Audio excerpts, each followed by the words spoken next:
All right, everybody. Well, we're going to go ahead and get started. I just want to start off by letting everybody know that this session will be recorded and made available through our website and social media links to inform and educate the public on this topic.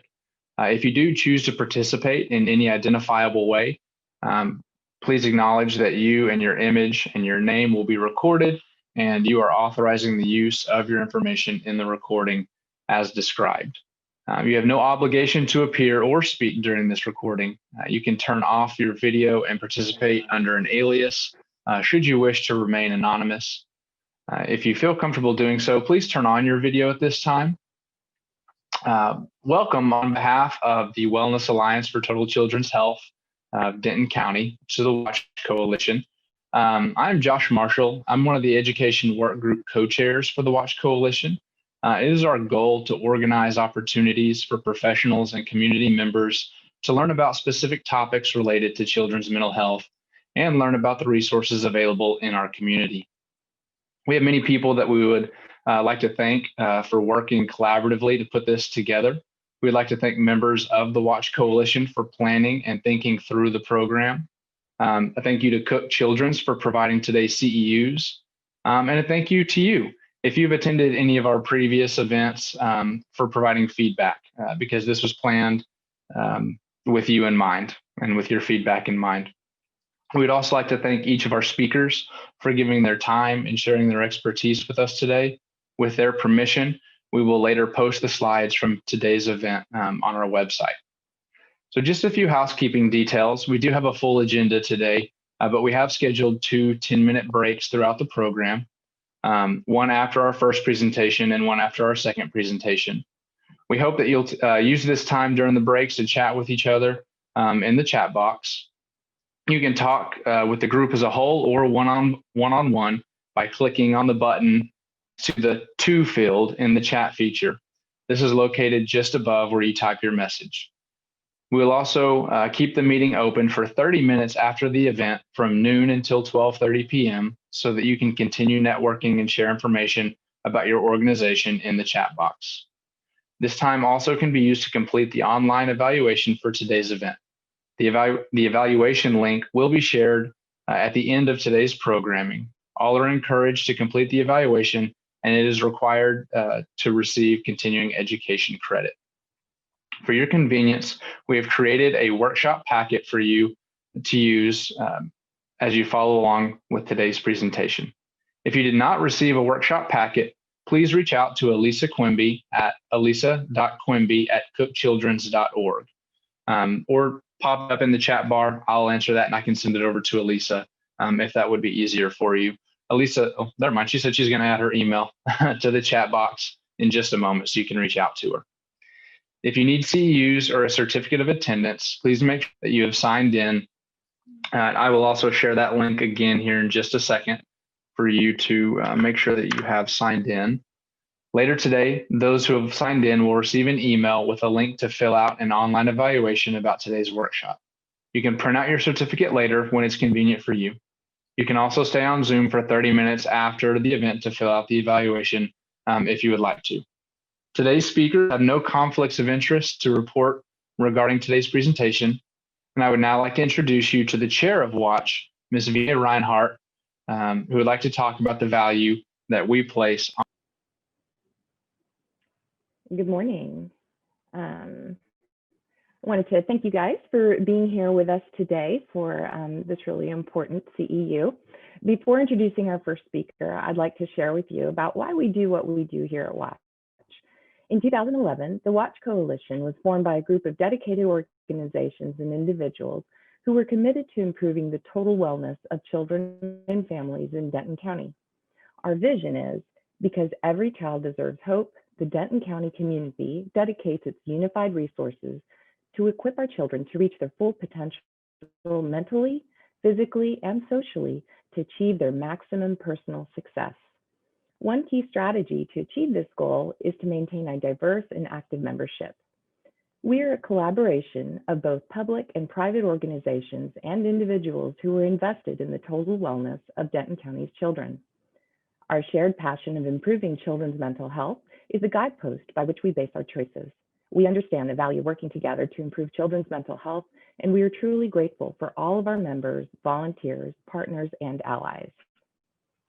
Another strategy to achieving this goal is to maintain a website to serve the needs of families, health providers, and social service organizations. You can visit our website at www.watchdenton.org and share this resource with others. We regularly work to strengthen the network of mental health professionals by offering educational and networking opportunities related to children's mental health, just like this workshop. We also invite the parents in our community who feel they might benefit from attending these workshops. If you are a parent attending today's workshop, thank you for coming, and please feel free to visit our website where you will find resources, information about community events, materials from past workshops, and much more. I would like to thank Joshua Marshall, the Watch Education Work Group co-chair, and the members of the Education Work Group for their work in planning this workshop. I can see by all of you who came today that it is a much needed topic to discuss.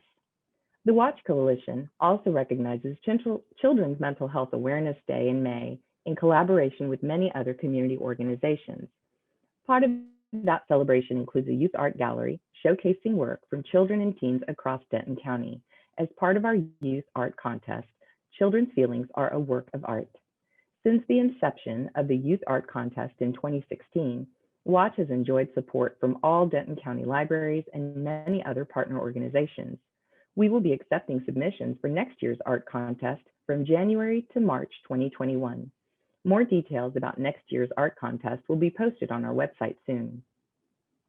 I am now pleased to introduce our first speaker, who we are thankful for sharing their time with us today. Yamuna Teter is the Assistant Director of Education for Children's Advocacy Center for Denton County. Yamuna has over 9 years of experience working the field of parent education and has been with the Advocacy Center since January 2019. Prior to joining the Advocacy Center, Yamuna served as a family support coach with healthy outcomes through prevention and early support, early intervention specialist with early childhood intervention, and campus administrator for Denton State Supported Living Center. Yamuna is a certified family life educator and holds a Master's of Science degree in educational psychology, as well as a Bachelor of Science degree in Human Development and Family Studies from the University of North Texas. Yamuna enjoys spending time with her children, Karina, Harrison, Emily, and Natalie. Please help me welcome Yamuna by giving her a virtual round of applause. Good morning, and thank you all so much for being here. So, internet safety for parents. First, I want to say thank you so much for being here on a Friday morning for such a topic. Usually when this topic is given to parents, caregivers, anyone who is special in the life of a child, a professional, right? Someone who really cares about their safety and well-being. A normal response, even to this topic, sometimes people need to take a deep breath. They feel it almost immediately. So I encourage you throughout this presentation and as we discuss, to take those moments to take a deep breath because it really can be a lot of information. As we know, this year has been very different. I don't know about for your family, but certainly for mine and for many of the parents that I speak with every day about this topic.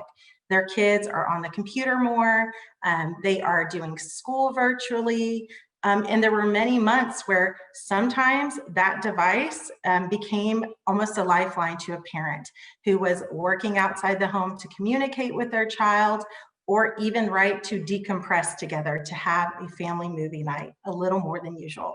So we're going to go through the presentation, and I really encourage you to think really personally about kiddos that you care about, whether you're working with them professionally, whether you're a parent, a grandparent, an aunt, an uncle, just someone who really cares about the well-being of a child. And so I think it's really important that you know a little bit of a background about what the Children's Advocacy Center for Denton County does. Our mission is we empower child abuse victims, their family, and our community through education, healing, and justice. So the education part is huge. We don't just educate that child victim, but we also do address the family. We know child abuse really does impact the whole community as well. So prevention is protection. And we really get out there in every way that we can, educate children, educate parents, educate the community at whole. And so we may see children that are as young as 3 years old when we're doing education. We also may see seniors in senior assisted living homes that are over 100 years old that want to know about this topic and want to know about the internet. We are the one place a child goes when a report of child abuse is made that meets criteria. And we're mandated by the Texas Family Code to provide core services. We also coordinate the investigation and prosecution of severe child abuse cases. And then finally, we provide trauma-informed therapy to children and then those non-offending family members at no cost, which makes us the largest mental health provider in the county. So these are all just kind of a core thing that I want you to know about the center. And really, you know, why are we here today, this morning? There's some learning objectives that I want you to be able to take away, some positives and some things where, right, that deep breath really can come into play because you feel empowered and you have the information. So we will learn the realities of potential online dangers. We're going to identify 3 ways to recognize online grooming, what that means, identify 3 ways to protect children, and be able to implement 2 strategies to communicate with children about their online safety. The scope of the issue. As I mentioned, children are online now more than ever. It's estimated that 94% of children from 3 to 18 years old, they do have internet access in their home. Also, that online usage or screen time has increased 50% than it was previous years. So we know the pandemic has really hit home, literally. This is not a new topic. This is not a topic that we are educating on because we are in the midst of COVID-19. This has been an ongoing topic throughout the county, throughout the nation, throughout the world, quite frankly.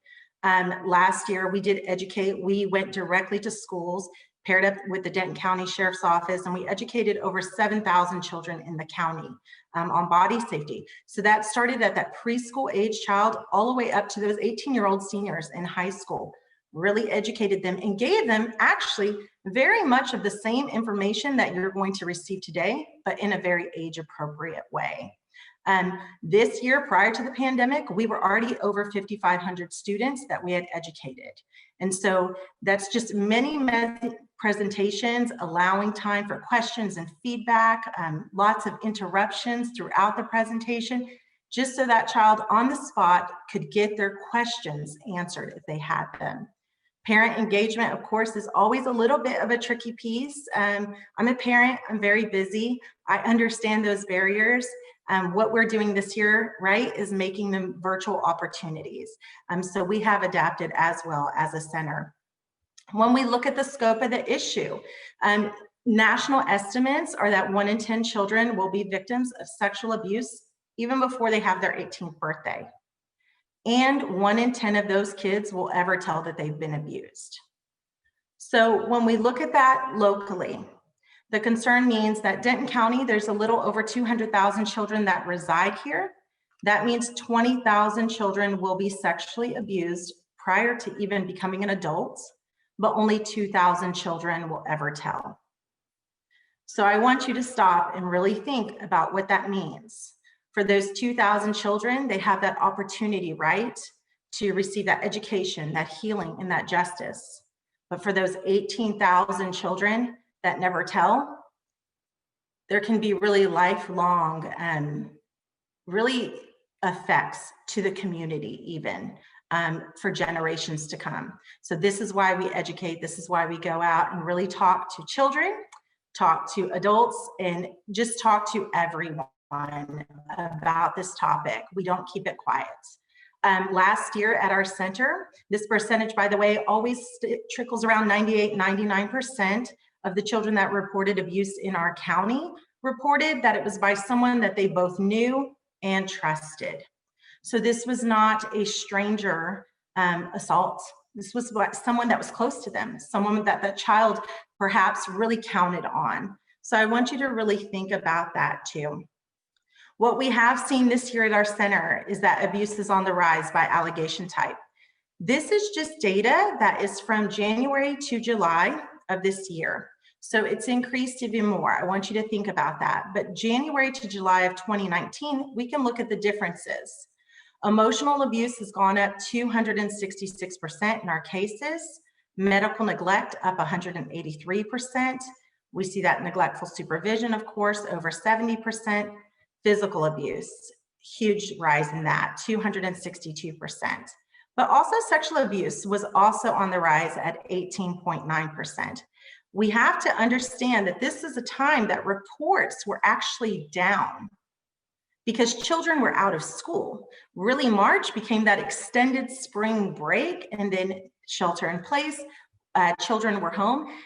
Professional reporters are usually, so the counselors, the teachers are the ones making those reports 51% of the time.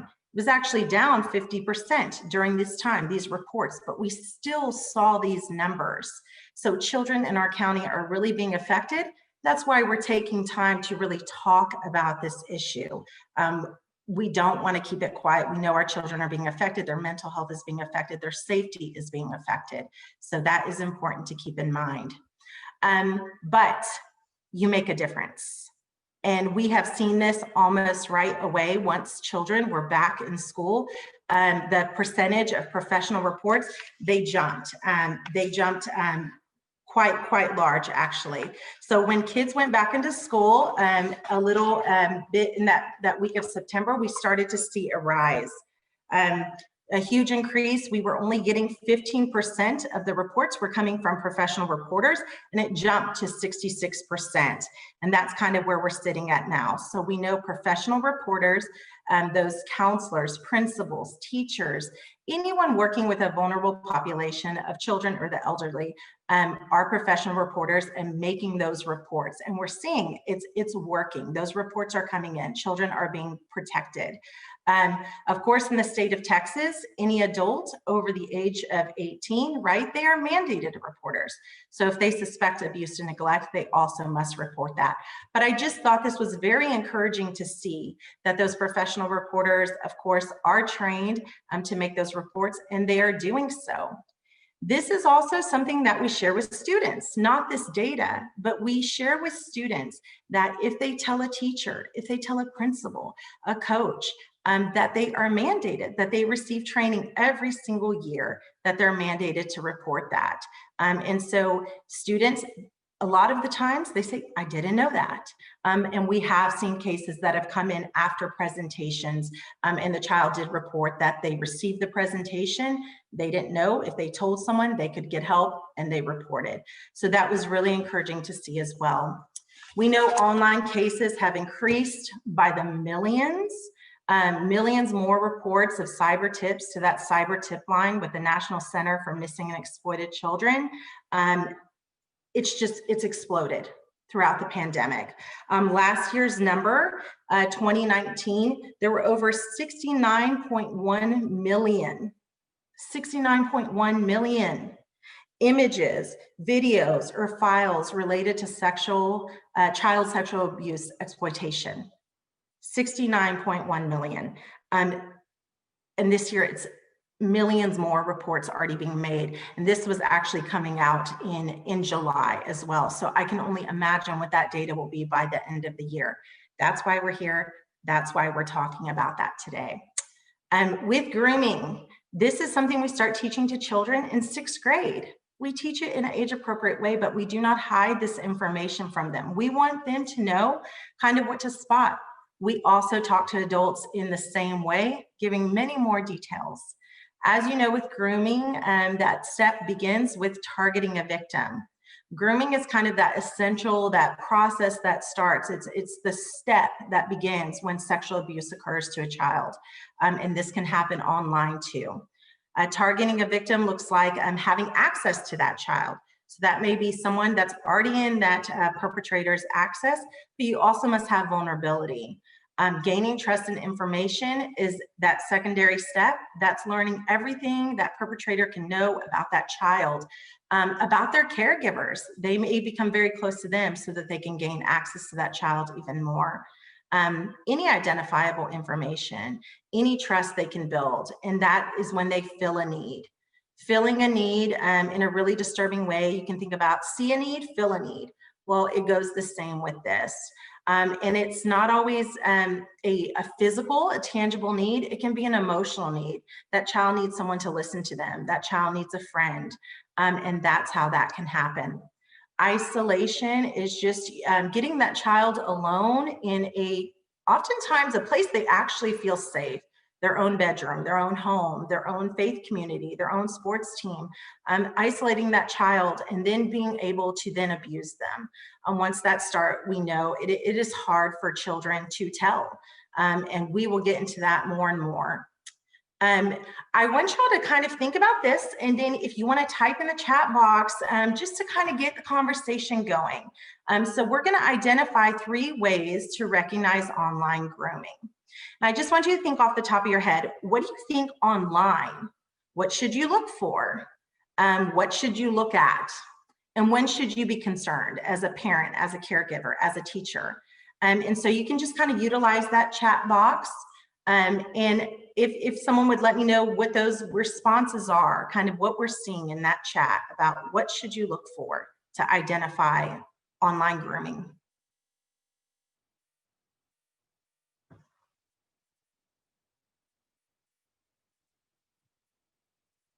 Okay, so I see a new friend persistently reaching out to my child. Absolutely.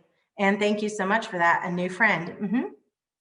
And your others, what do you think you could look for? Gifts or money? Yes, that definitely can come electronically, right, through gift cards, insisting to meet a person alone.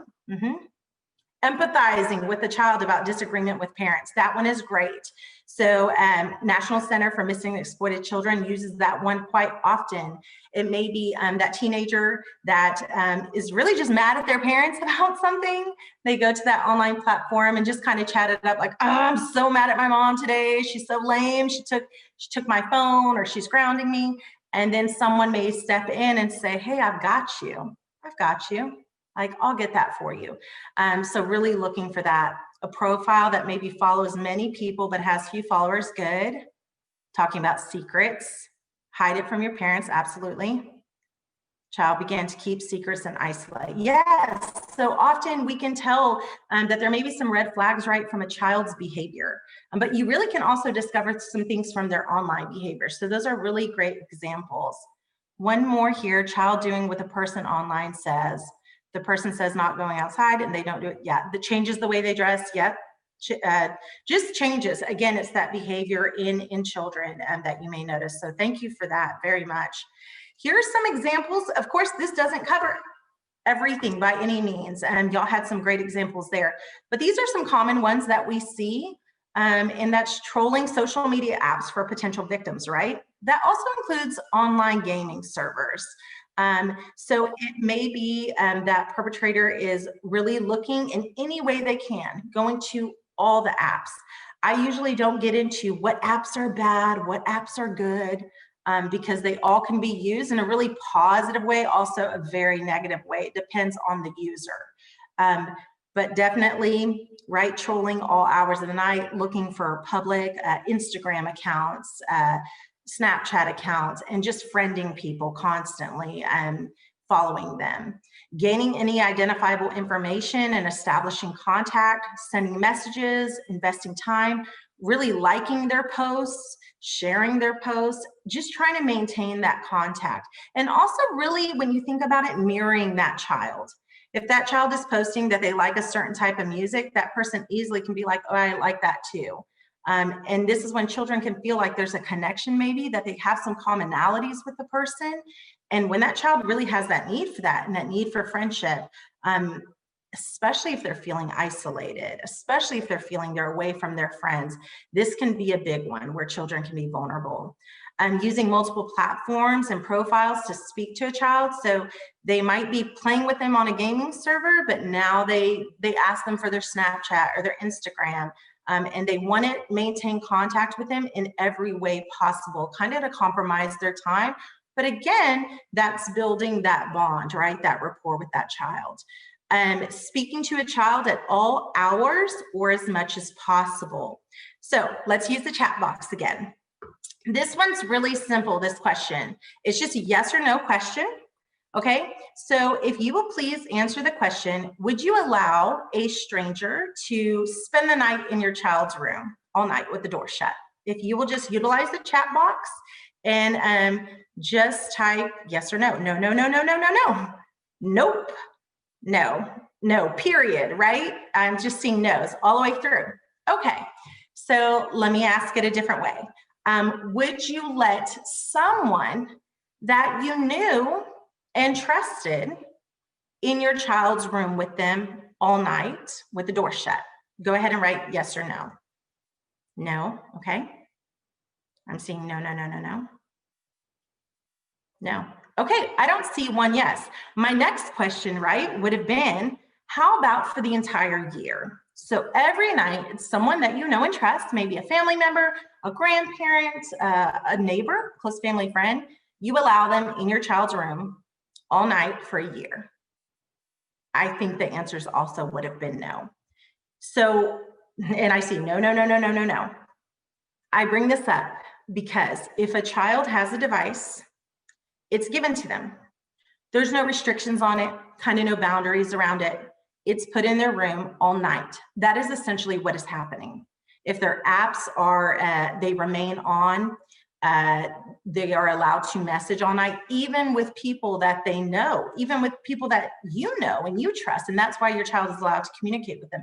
That still is giving someone access to a child all throughout the night. So I'm really excited to see no, no, no, no, no. When I asked that in person, the audience, the parents gasped, no way, I would never do that. What are you talking about?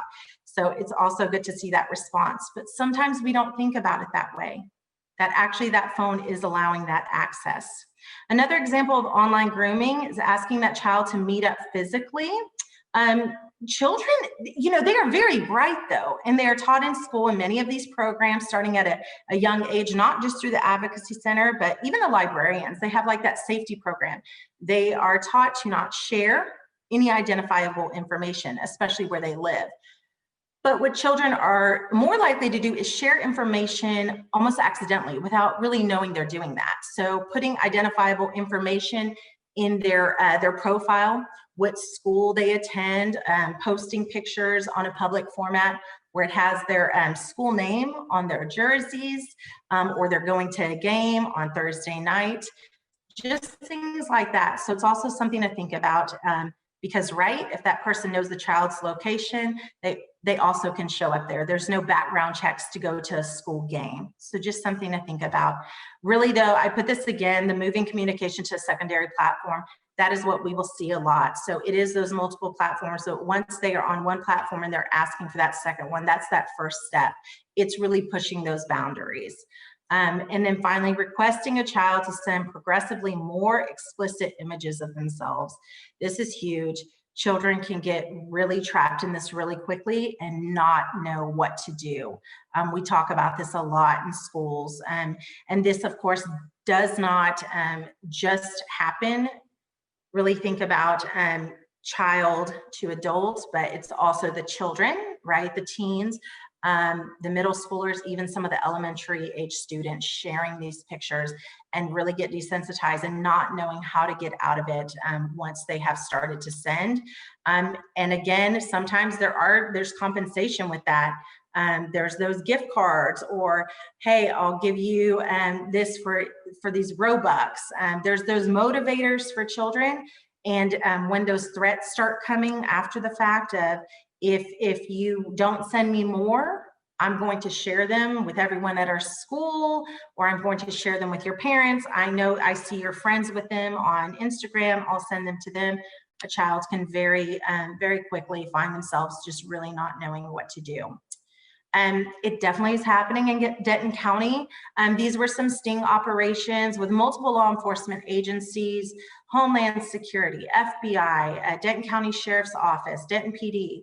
And they did 3 operations, 2018, early 2019, where they posted profiles really on different social media apps saying that they were 12, 13, 14-year-old boys and girls. and they waited.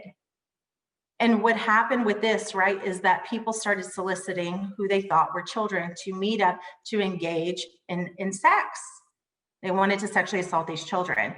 When they met up, of course, they were not meeting a 12, 13, 14-year-old boy and girl, but instead they were met by law enforcement.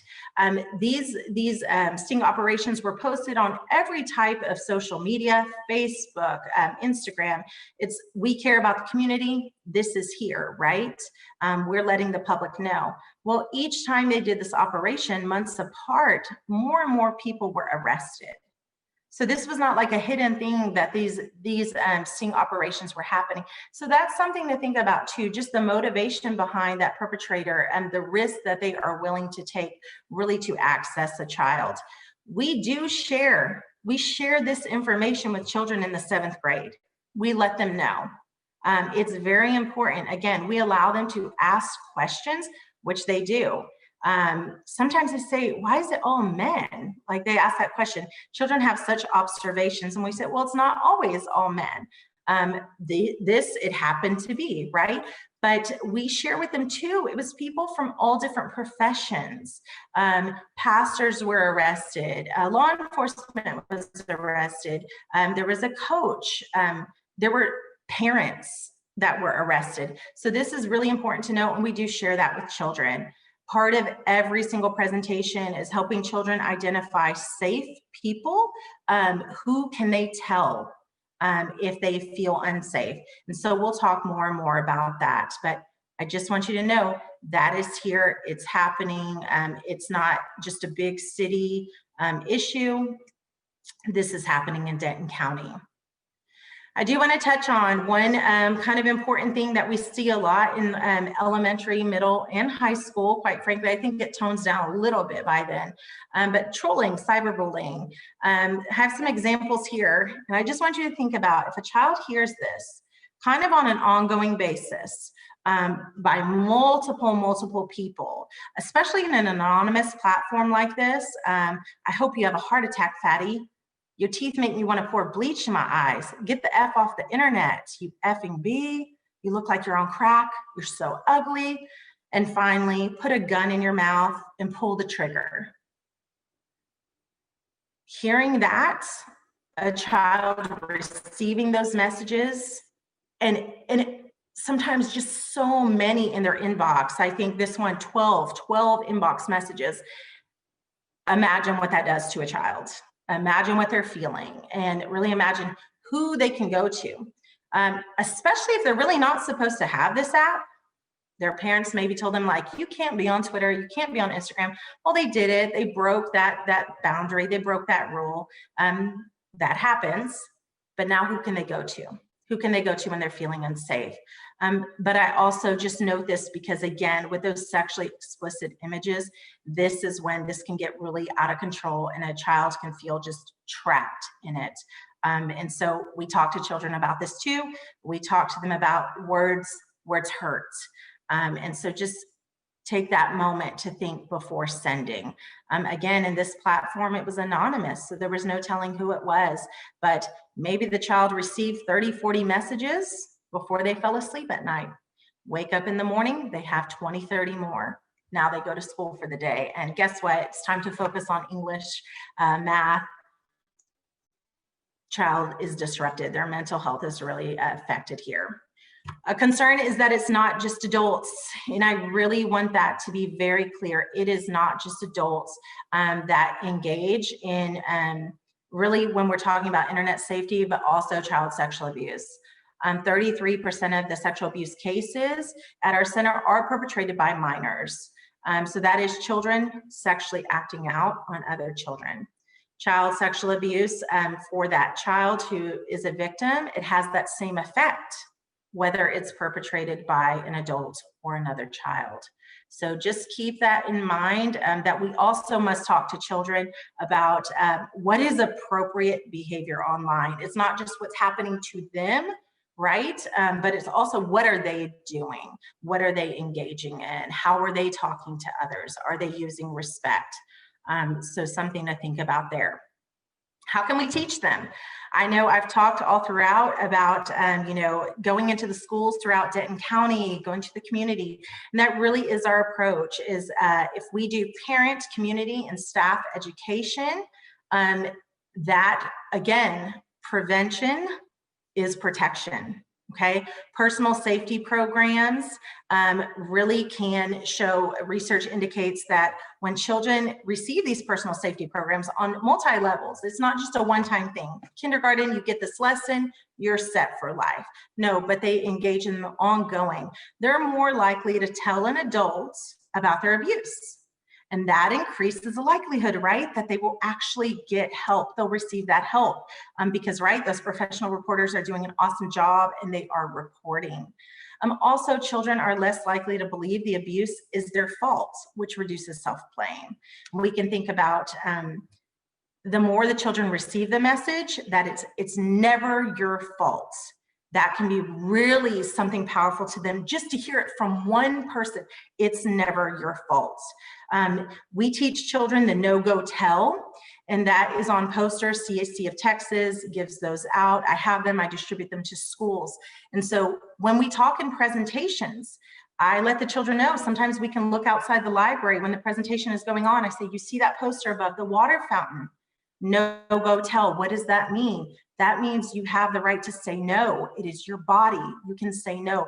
But we understand that that's not always easy, because even if a child says no, it doesn't mean they're always listened to. But we encourage them, go to a safe place, try to go to a safe place. Again, that's not always possible, but finally to tell that trusted adult, identify who that trusted adult is for you, because what if it is the trusted adult that is actually abusing them, right? We want them to have at least 5 trusted adults that they can count on. And so reducing that self-blame, though, letting that child know it's not their fault, is really huge. Let's talk about solutions. Start talking, talk. Listen is also part of that. Be open. Make any topic acceptable for conversation. That's easier said than done. So really, when I say make any topic acceptable for conversation, that might mean you're a 6th grader. They tell you that they saw a picture of a penis on another child's phone. That, oh my gosh, this person showed this to me and I didn't know what to do. Well, how did you feel about that? I just cried. You know, children need a way to be able to talk about things. Or maybe a 4th grader that was called a name that they just didn't even understand the meaning of because their hair color was a certain color. This is really important, to make any topic acceptable for conversation, even when right. Some of those things are maybe really hard to hear. Try not to gasp, but really, really hear that and be open to that child. Don't put shame around sexuality or body parts. Children do have that curiosity. It is really important that they can come to that trusted adult and talk to them. Oftentimes that's their immediate caregiver that they would go to and want to speak with. And keep that conversation ongoing. It's not a one-time talk. Again, use age-appropriate materials. There's so many fantastic books, but there's also incredible resources that are actually all virtual. They're all online. Videos that are age-appropriate from that preschooler all the way up through that 18-year-old senior in high school that really teach them in an age-appropriate way things about how to say no, teaching them about consent. But it really starts when they're really young, teaching them the appropriate names for body parts. And so if a child does have to disclose, they know the appropriate name. There is a very big difference from a young child telling an adult, that so-and-so touched their vagina. An adult's going to have a different response to that than maybe so-and-so touched my cookie. Like maybe they're not even like quite hearing that, or maybe not comprehending what the child said. And there's all sorts of names that children have for that part that are taught to them, of course, by their caregivers. If we just use those appropriate names, don't put shame around that. You talk about a body part in the same way you would talk about a nose or an ear. You don't make it shameful. And then again, teach them how to identify safe people. And it is about the quality, y'all, not about the quantity. It's not about how many times you tell your child, don't do this, don't do this, don't do this. But instead, it's about the quality of that conversation. Be creative and engage in conversation. Be calm and confident, educational and empowering. And most importantly, listen. Really allow time for processing and questions. Kind of, if you don't know that answer to a question when a child, just take that pause, really slow down. Also, when talking to a child, engaging in that conversation, just like with anything, you want to kind of know that general development of your child, what they are able to understand. And so when we go into schools, we certainly do not talk to a kindergartner in the same way we talk to that middle schooler, that 8th grader. It is the same message, essentially, about how to say no, how to recognize welcome and unwelcome touches, how to report a child's sexual abuse. But the wording, the terminology is different. The delivery is different. The engagement even is different. Some of the best engagement is from those itty bitties. They learn a protective factor in such a short amount of time, in a really age-appropriate way, in a fun way, in a play. And it's so great at the end of this 15, 17-minute play where they can really recite back everything you just said, like with really clear understanding, and say, no, they know what to do. And it fills my heart. It is wonderful to see. It's really important to know what makes a safe person. So this is from Consent Parenting, and I just love it, so I wanted to share it. An adult is safe when they respect a child's body boundaries, right? Never break any body safety rules. So an adult never asking a child to break a safety rule there. They never ask a child to keep a secret. And we do teach children about secrets versus surprises, but we don't want to, as an adult, teach a child, this is safe and I'm asking you to keep this a safe secret. That's not how that works. A safe adult, they always believe a child if they report abuse of any kind, no matter who the abused accuser is. So that means not questioning the child. Why would you say that about so-and-so? How could you say that? But instead, really listening, believing that child, and of course, right, reporting that. They will help the child stay safe by removing access. That begins with, quite frankly, reporting that. Even if the outcome in the investigation is not what you may think, if that child is reporting they do not feel safe around this person, they're reporting that they are uncomfortable, or if they, again, it doesn't matter the outcome of the investigation, removing access, being that protective parent, that protective caregiver, removing access to that person that's harmed the child is super essential. So I want to learn from you. If in the chat box, if you can think of some other ways, how can you be a safe adult to a child? Let's all share together and learn. Listen without reacting, then act later. Very good, Maxine, thank you. Unconditional acceptance, being consistent with safe messages. Present, that's the one I was gonna do, like, right? Just be present, caring, understanding, be a good listener, available emotionally too.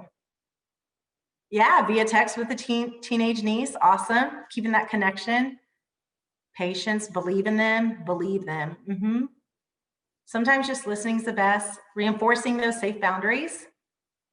Show them respect, absolutely, for themselves and others. That is showing care for sure. Show empathy, listen. Yeah, post posters with information. That is really a good one. Sometimes kiddos aren't super comfortable saying those things, but when they're allowed to ask questions, when you say, hey, we can talk about anything, y'all can ask a question at any moment, they really do, they start asking. Yeah, you can, that one is great, asking for appropriate touch. So instead of at the holidays, right, like go hug so-and-so, but really asking, that's teaching consent at such a young age. Very good, but healthy touch is super important too, and actually a protective factor for children, so really good. Create healthy boundaries, awesome, y'all, thank you for that. This one, so boundaries, right? Provide them reasonably. So we have to manage device access and information flow. These are just some really simple things you can do. And I say simple, but time consuming. Learn the apps your children have on their phones. Kind of be aware, like, what are you using them for? Understand those privacy settings. Google, right? Also know what the app is really retrieving. What information access do they have on your child's device? Probably one of the easiest things is having your child set their accounts on private, so they only are friends with people that they actually know in real life, but it's going to take some oversight. It really is going to take some oversight on that caregiver's part. And then children should only be friends with people that they know in real life. Again, that's kind of an easy thing to teach, especially to young children. Teaching your child about potential dangers and lures online, super necessary. And then have technology visible in common areas of the home. This, again, we don't want them all night right in the room, but rather you can kind of be with them. If they're playing a game, you can also play with them, like sitting on the couch, playing games together. There's a way to engage and have these conversations without necessarily being that that snoop, right? Or, oh my gosh, you're so overbearing. Do want you to think about, I heard this from a professor once, it always stuck with me when thinking about boundaries. It was the example of, it's winter, right? You have a stable, you have a horse, right? You need to put them up kind of for the winter. You put them in that stall or in that stable for 2 weeks, and you give them hay, you give them water, you give them apples, you give them sugar, whatever they might need, right? And then you just shut the door. You walk away. You maybe come back 2 weeks, 2 months later, right? You still have all those same elements in there. The horse is there, the hay is there, the water's there. Everything's there. It's just in a different form. It might be a little messy to clean up. Horse might not be in the best of health. I don't know about y'all. I was raised in the city. I don't know a thing about horses. Many parents, technology is super overwhelming. There might not be a lot of information there. So really learning, providing those boundaries reasonably, setting those expectations for your children, and allowing, if they mess up and they break a boundary, to talk about it, to give them an opportunity to really try again. Any additional boundaries y'all can think of, if you will please share any additional boundaries, just some quick boundaries that you can share. Assure them no matter what, we're there for them. Oh, this was from the last one, human sexuality education, absolutely. So what are some additional boundaries? We've talked about quite a bit, but any other boundaries you can think of?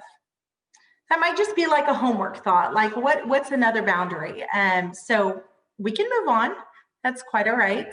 I want y'all to think about that though. This is a great way to ask open-ended questions. This is from National Center for Missing and Exploited Children, of course.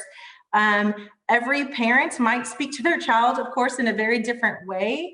But these are some good open-ended questions. Have you ever seen something online you didn't want to see? Can you show me the apps you're using? Would you feel comfortable if I checked your accounts? Now, some parents aren't going to say that, right? Would you feel comfortable? They're just going to do it. And that's that parent's own boundary. But what kinds of things do you post? How do you decide you want to add a friend? How much information do you share online? Do you ever talk to people you don't know online? And then finally, what do y'all talk about? So if they're doing that, really learning from that child, what are y'all talking about? Again, this is our education program at the CAC. For adults, we do recognizing and reporting child abuse, which was developed by the Dallas Children's Advocacy Center. We do that to teachers in our community, child care providers, anyone who is interested in that. And of course, it's their yearly mandatory training. Our internet safety for parents, we've really adapted to be virtual right now. P.S. It's My Body Happy Bear. That's the amazing program I talked about. That is pre-K through 2nd grade.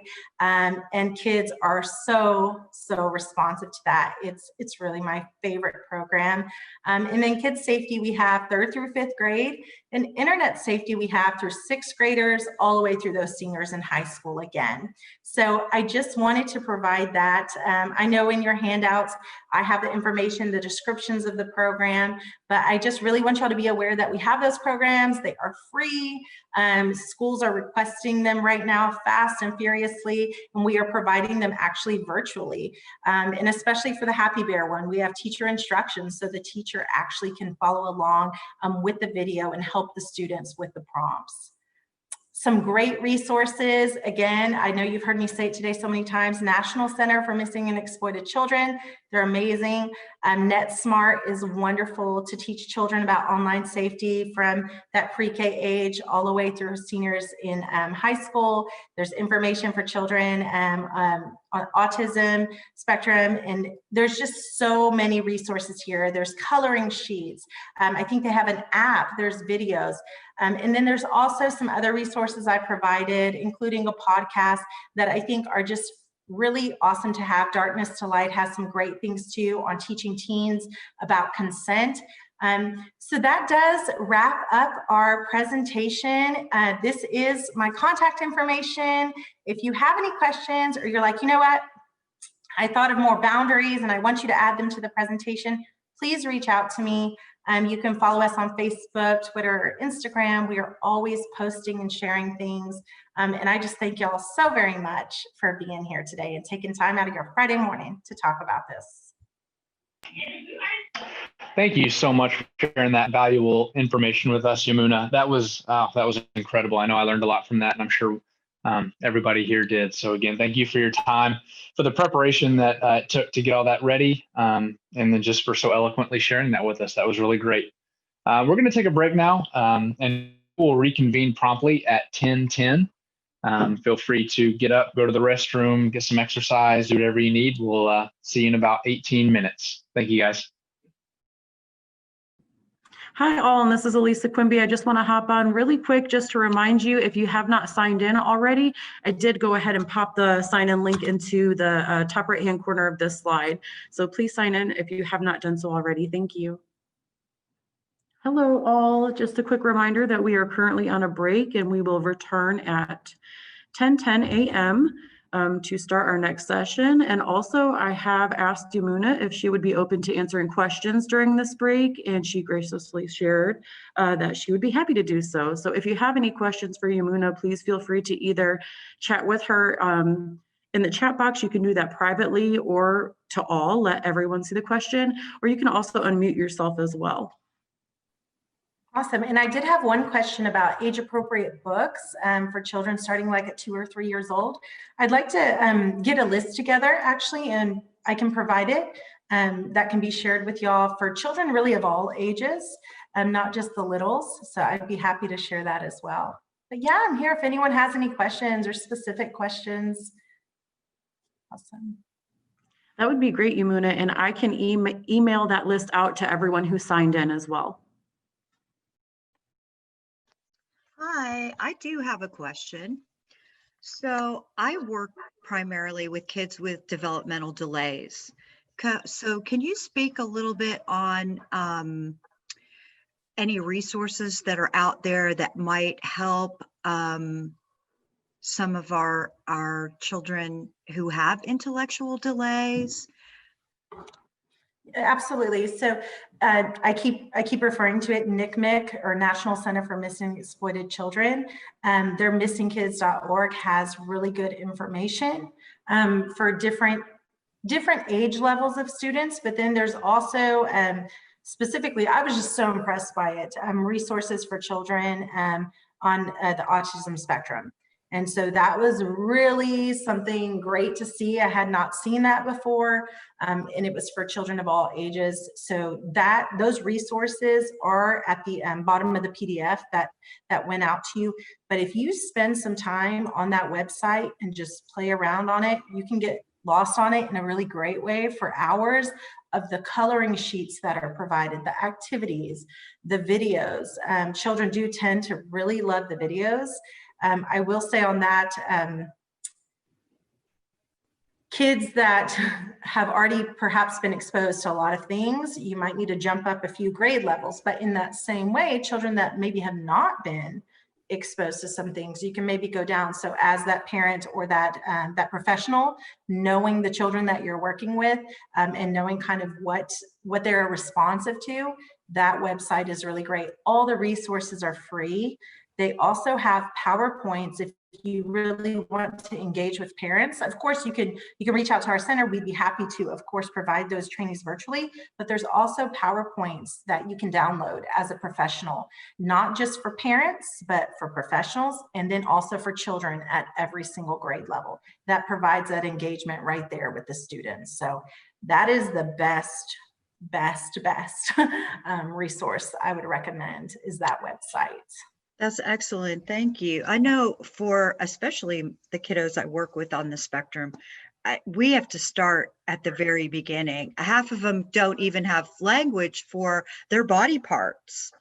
And so we start by just laying a foundation for what is everything called, of course, with parental consent, but it's very challenging. So it takes a long time to lay that foundation for them so that they have those skills and can articulate when they are verbal. So great. Thanks so much. Thank you. I know I saw a few participants in here that have actually had the student presentations at the school. I just want to share with that, like, y'all, the kids ask the coolest questions ever. Sometimes, it's really interesting to see teachers' faces when students ask these questions. Or we actually asked the students in 3rd grade, how many of y'all have Snapchat? More than 80, 85%, sometimes 90% of the students, especially even in rural areas, you'll get so many of the students, right, raising their hand. How many of you have Instagram? They all raise their hand. And how many of you have TikTok? This was last year, before TikTok was even like huge, and kids raising their hands, so many of them, and the teachers going, what's TikTok? So it's really just interesting to see, and kind of learning the language, learning the times can be really helpful. It creates a little bit of that relatability, and the kid's like, how did you know that? And then they just engage, kind of go back and forth in conversation, like, I can talk about that, it's really neat to see. Any other questions? Yamuna, I have a quick question. I used to teach a human sexuality course for high school kids, and we allowed them to write down questions instead of having to say it out loud. There were some questions we said, we're not going to answer about certain things, but anyway, mostly about animals. So anyway, it was a human sexuality course. And they would write things down that they wouldn't ask out loud. And of course we answered them anonymously. Do you all ever incorporate We do. that?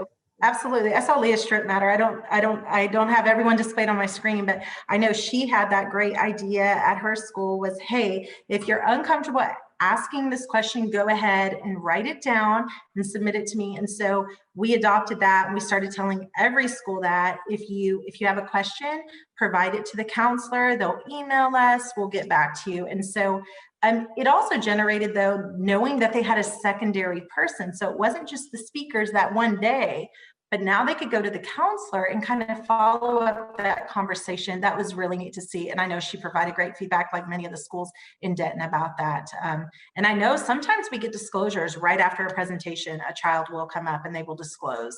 And so that happens too. And you just, thank you for telling me. And, you let them know, as we just talked about, like, I will go ahead and make that report. And we refer them, of course, to the counselors. The counselors are amazing. They usually are at every single presentation, and take time out of their busy schedules, of course, to be there as well as a support. So that's a great idea. Yeah, writing those questions down.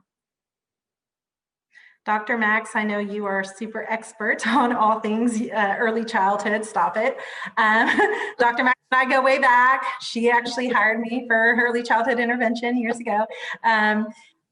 What is your experience with, teaching kiddos at a young age about their names for their body parts, correct body parts? You think that works? You think that's a good idea? What's Absolutely. your feedback on that? No, absolutely. Give them the vocabulary. You know, words are powerful, and the more you know. We used to have a saying is, just say no, KNOW. You know, no.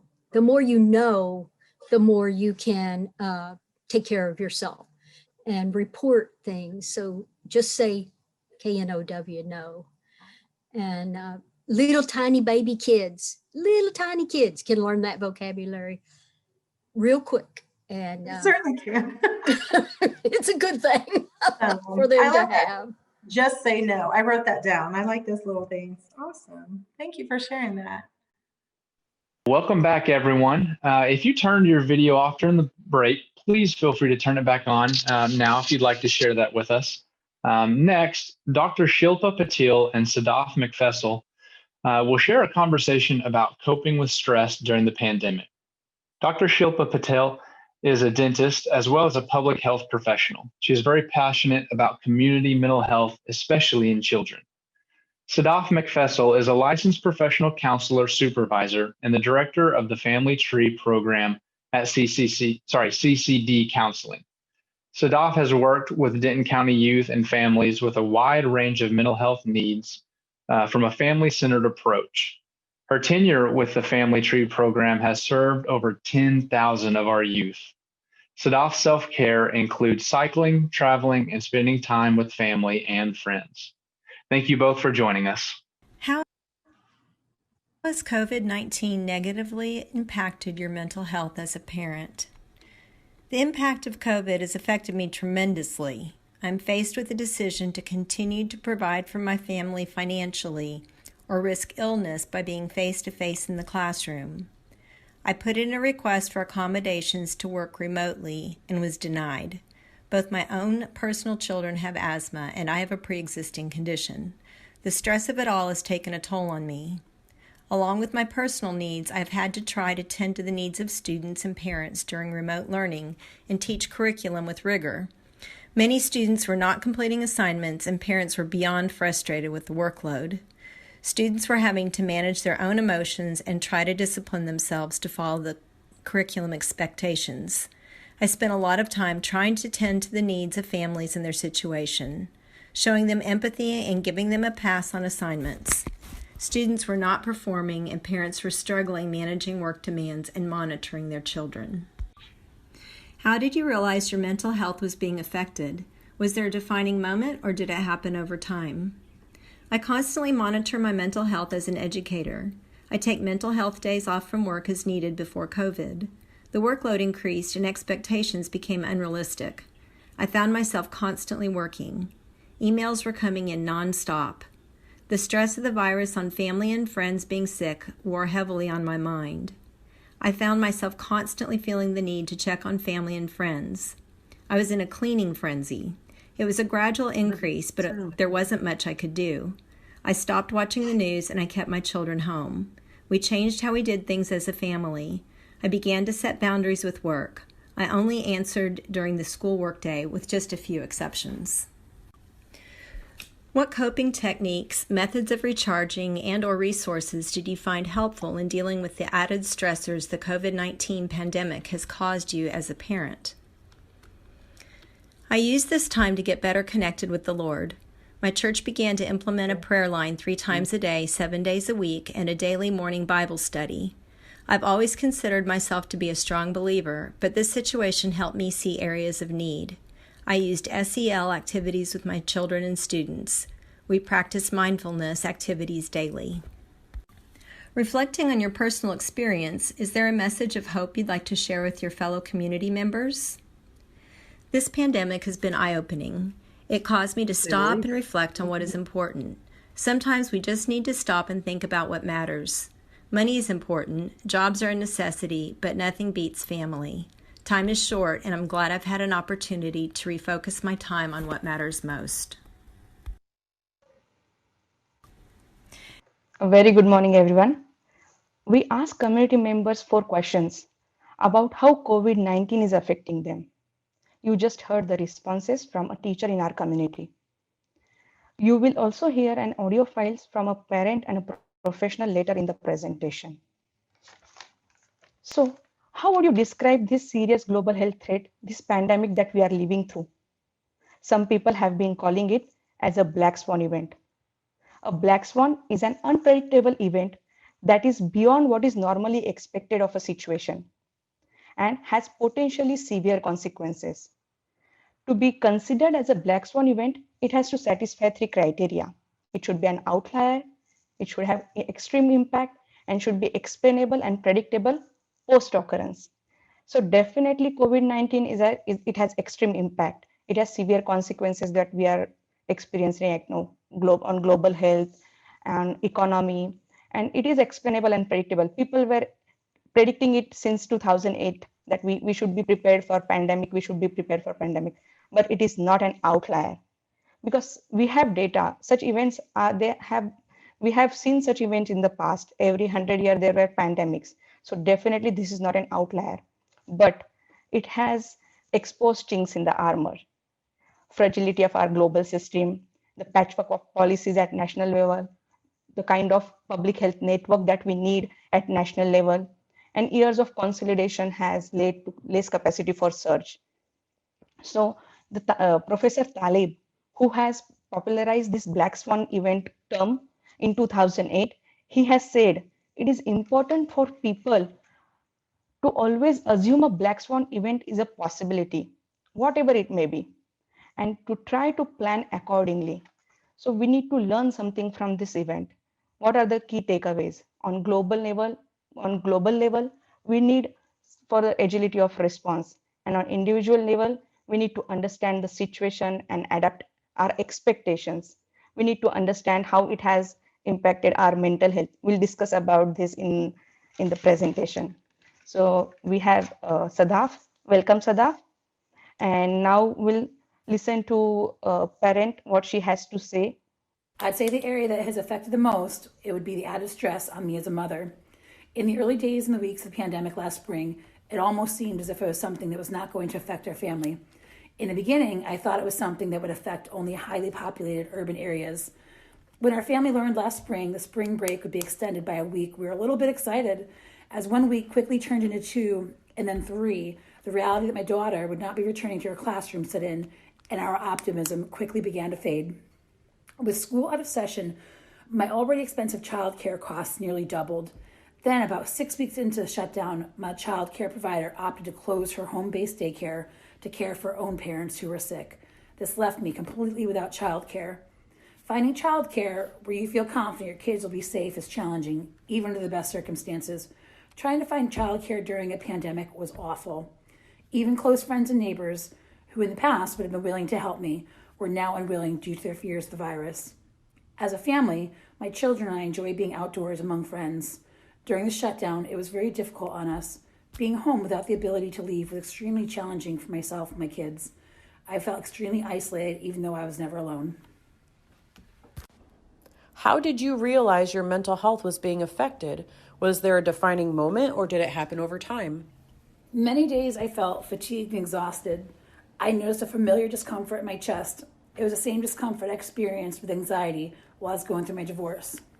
I also began to experience familiar feelings I experienced during bouts of clinical depression. I noticed I was constantly yelling at my children. When my daughter broke down and began to cry, sobbing, telling me that lately all I do is scream at her and her brother. This absolutely broke my heart. Something had to change. What coping techniques, methods of recharging, and/or resources did you find helpful in dealing with the added stressors the COVID-19 pandemic has caused you as a parent? Soon after I realized how stressed my family and I had become, I knew something had to change.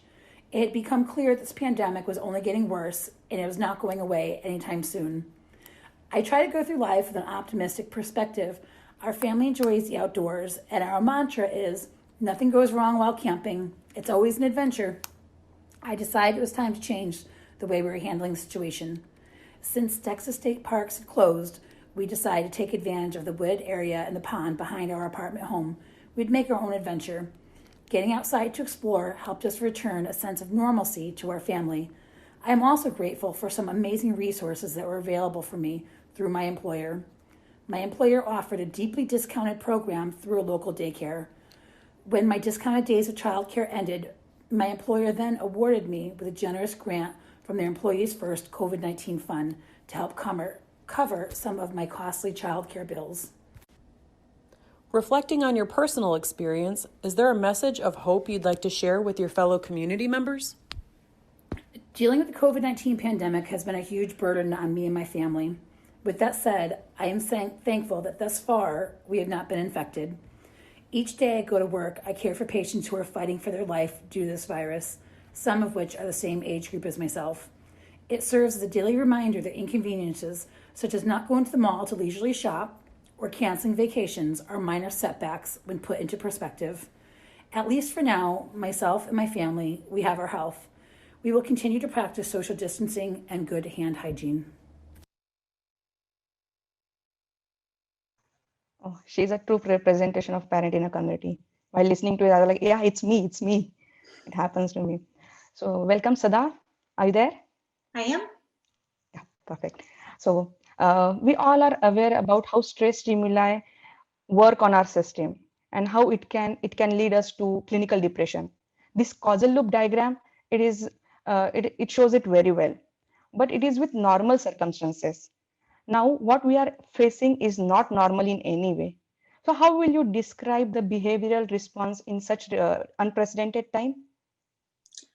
That's a really hard question to answer because we are still learning. We're not sure how this is impacting us currently, and especially how it's going to be impacting us on the long term. But what we are becoming aware of, and as you heard from both testimonials from the parent and the teacher, is that everybody's kind of hunkered in and focused for a while, and then they realize that something has to change. They're feeling too stressed, or they're feeling depressed, or things are not functioning the way that they can continue to do so as we're 8 months in. And so each of them have identified a time when they decided something needed to change. And what that phenomena is called surge capacity. And this is a term used by Dr. Ann Maston. She's a psychologist and a professor of child development at the University of Minnesota. And basically, this concept is about we as humans are incredibly adaptable, resilient. We are capable of functioning under a crisis. But in a short amount of time. We're not meant to function under crisis mode for a long period of time, and 8 months is generally well beyond where people can have that focused effort. And so what's happening is that we are reaching what is called a surge surge capacity limit. And that really is the thing where we're starting to respond of, okay, I'm not okay. My family's not okay, or we're not where we want to be. And so we really need to do something to be different. Now, I do want to say that this isn't a new concept. It's feeling like a universal concept, whereas it wasn't necessarily a universal concept before. But this is something that I talk with families about frequently when they undergo a distressing change, whether that's a move to a new state or a new community, or whether the family is going through a divorce. You know, frequently parents will tell me, well, 30 days in, well, they seem to be doing okay. Like, I guess this wasn't as worrisome as it should have been. And then what ends up happening is 60 to 90 days later, either that child truly has adapted or they have reached their surge capacity limit, and you start seeing behavior issues. You see more emotional dysregulation. And so this is just happening on a nearly global scale. And so it's just really something that we've become aware of. Going back to talking about surge capacity with our testimonials, you heard the teacher say that, she was responding to emails all hours and every day, and that she decided to set those limitations. She decided to only check emails during her workday, and that she was going to strengthen her relationship with God. So not only did she set limits, but she started some coping strategies, and we're going to talk a little bit more about that later. And then with the parent, she said, I think several times in there, like something had to change. And she became aware of the fact that she had been functioning under this crisis mode for so long. And now it was time to pivot and really try something different so that she could continue to function as this pandemic continues. Yep. But then what about those who have lost their jobs or lost their loved ones? Yes. It has been, this pandemic has brought grief and loss to millions of people, and not just grief and loss in the traditional sense. We're grieving the fact that our kids can't go to school the way that we want them to or that they want to. We're grieving the fact that we can't celebrate marriages this year that were probably planned years or months earlier. We are really grieving not being able to attend memorial services for people that we've lost. And when we layer that grief on top of the anxiety and grief with job insecurity and job loss, it becomes almost too much to bear. And so all of you guys can see on the screen that familiar pyramid. I'm sure all of you guys have seen this before. It's Maslow's hierarchy of needs. And the reason why we have it up here today is because this pandemic is really showing us as a professional community that we need to be addressing our clients' safety needs and physiological needs before we can start addressing other things. If a parent and child come in to see me and they say, we're fighting all the time, we want to get, we want more harmony, we're tired of this all the time, but then I find out that they can't pay their bills and they don't know if they're going to have that home in a month, I can't help them, or they won't be ready for addressing their relational issues if they don't feel the stabilization of knowing that they're going to be able to sleep in that same bed in a month from now. So this pandemic is truly reminding us as professionals that we need to make sure that all of those layers of this diagram are being addressed and not just kind of focusing on the one corner that we're used to paying attention to. Thank you. Cannot agree more. Yeah. So now let us listen what the professionals' thoughts on COVID-19 impact. How has COVID-19 negatively impacted your mental health as a parent? The lack of social interaction over time has been a challenge. I can go days or weeks or even months without interacting directly with any other people other than my husband. It can feel like you've been abandoned. Being isolated at home and not being able to take vacation breaks has made it difficult to escape work and home pressures. It has been difficult to maintain work relationships because of the lack of social interaction. There are no visual cues in text or emails. It has been frustrating reading the news or social media and seeing people not taking COVID seriously while working at a hospital and seeing the consequences and impact on people's lives.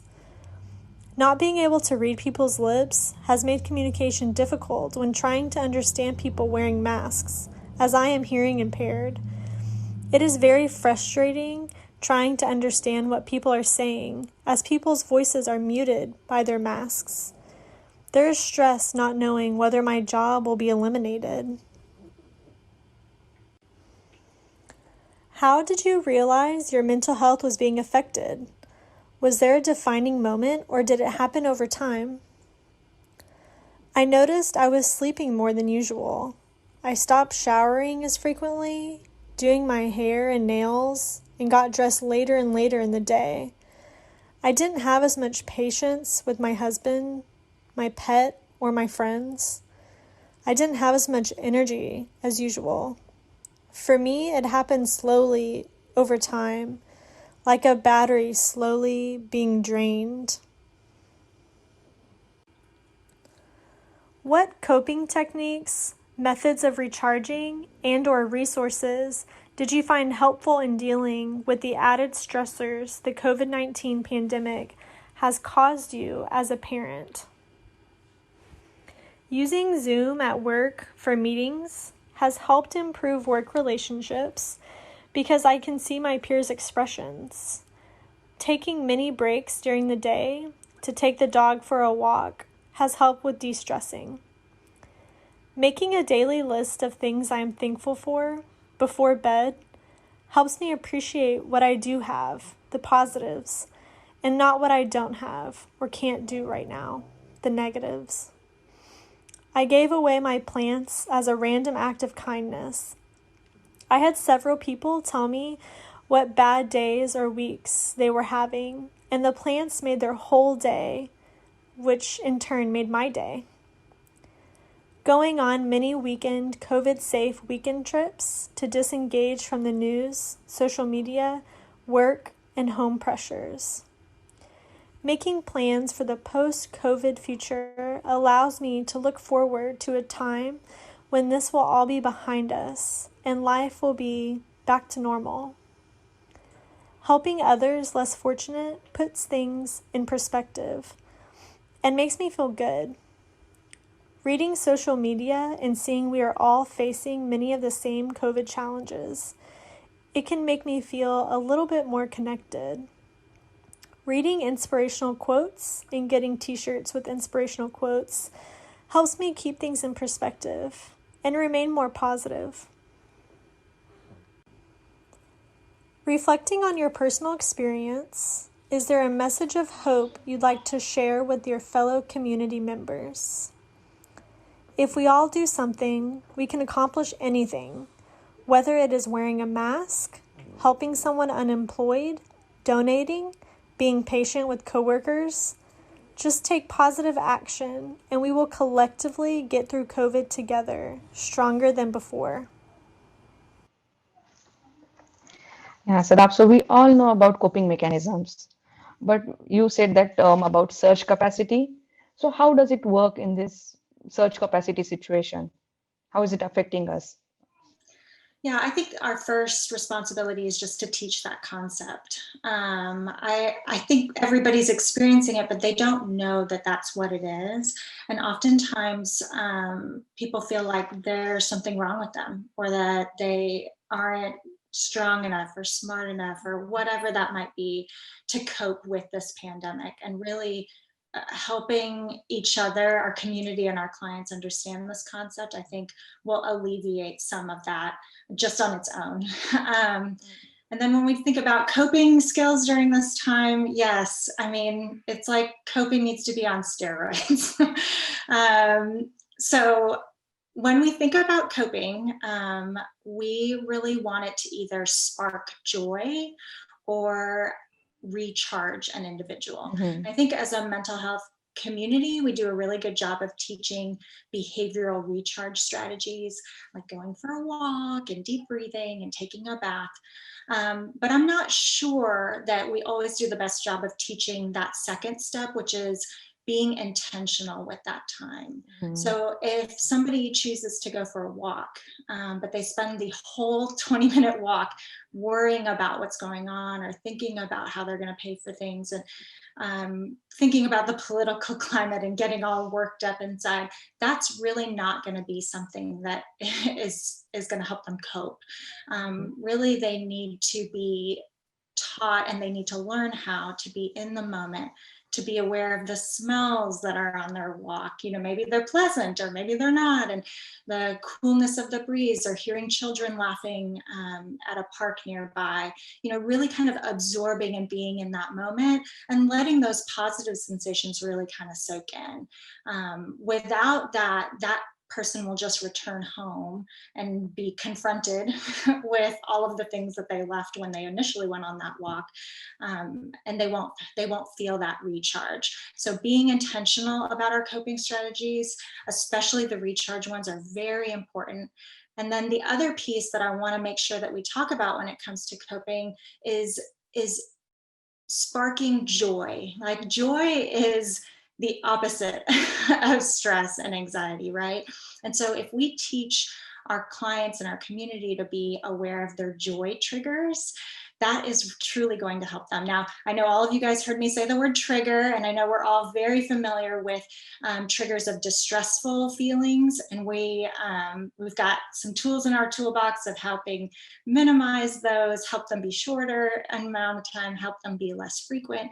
But when we talk about joy triggers, it's almost like we want to do the opposite. We really want to teach people to recognize when that joy feeling kind of pops up in their chest, when something happens that fills them with joy, and try to stretch out that moment as long as possible. We really want them to kind of soak it in. This should sound familiar to like gratitude journals. It's almost like doing it in real time, which we all know that in the moment is so much more powerful than later on. So teaching each other and our clients and our community to recognize when they feel that kind of burst of joy, really kind of sit in that moment and try to stretch it out and really soak it up and feel it. The parent talks about how she and her family really like going outside, and that wasn't something that they could do with the Texas state parks closed, but that they found an opportunity to do that as a family just outside their home.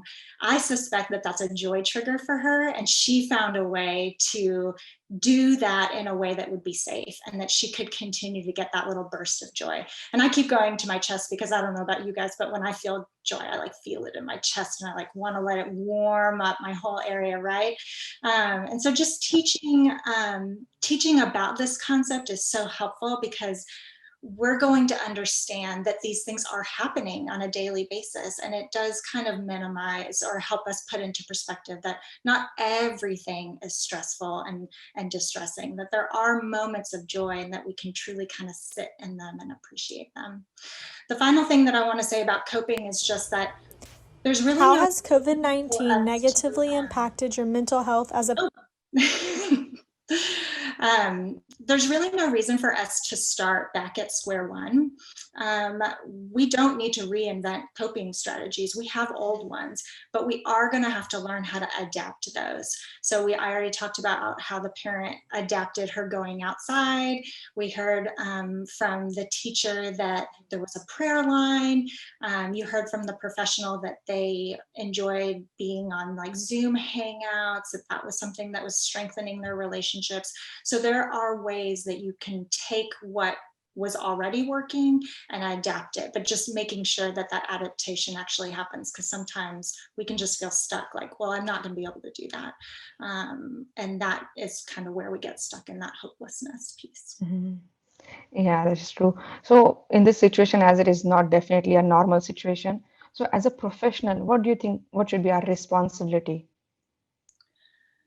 Yes, I think as professionals working with children and families, we're really going to have to look back at that Maslow's hierarchy of needs more than we have ever done, and just make sure that those bottom layers are being addressed.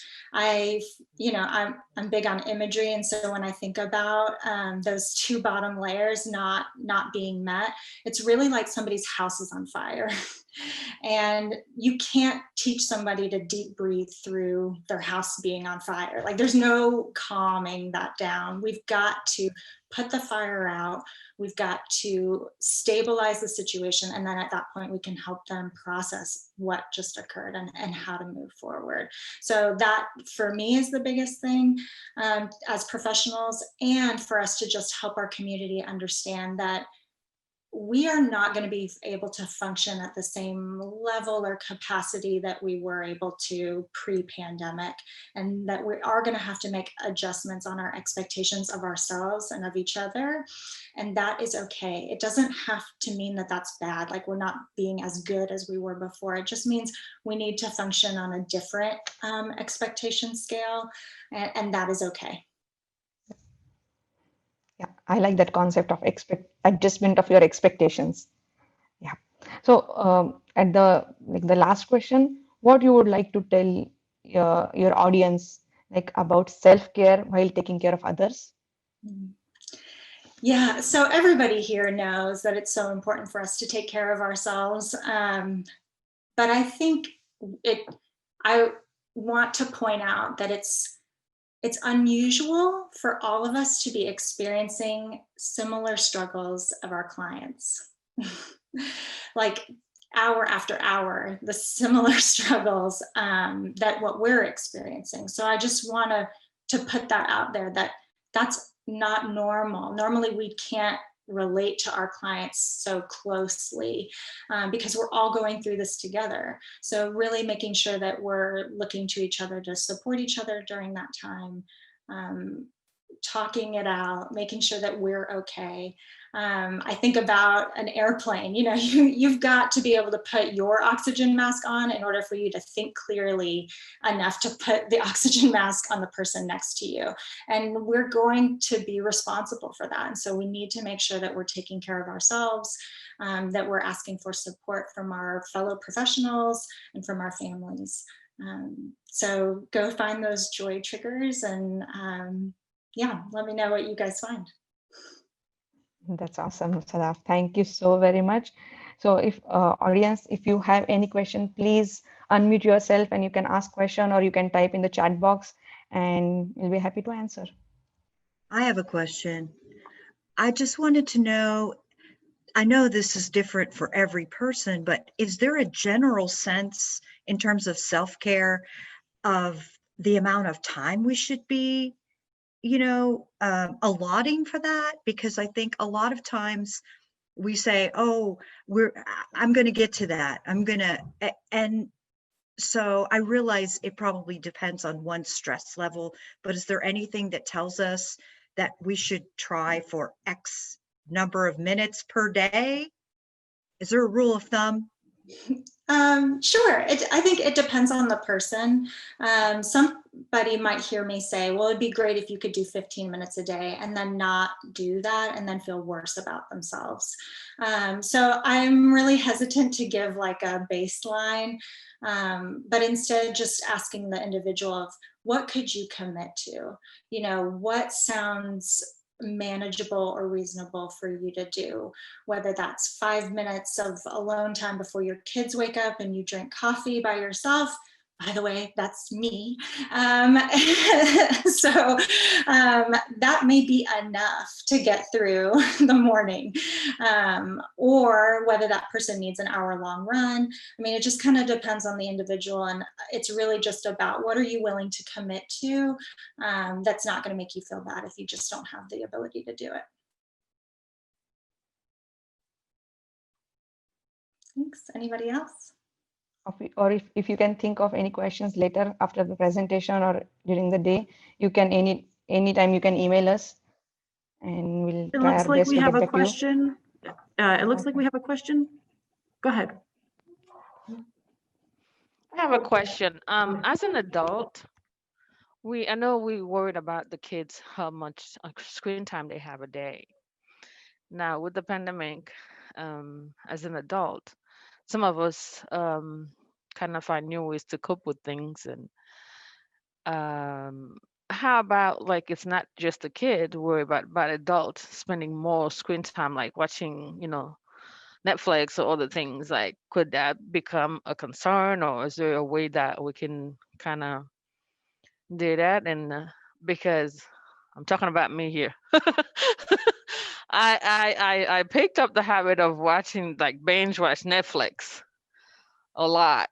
So, and that's just not typical something that I do, but since the pandemic and spending more time at home, so I spend more time on Netflix or Hulu watching, you know, whatever. So I find myself finish this one and then click on the next one and click on the next one. Mm-hmm. Mm-hmm. Yes, actually, that's something that we're seeing a lot of, especially with our youth too, is using screens as coping devices, right? As the distraction coping, which we kind of consider the lowest level of coping. Like sometimes, you know, sometimes we just need them to distract. And so we're willing to take that.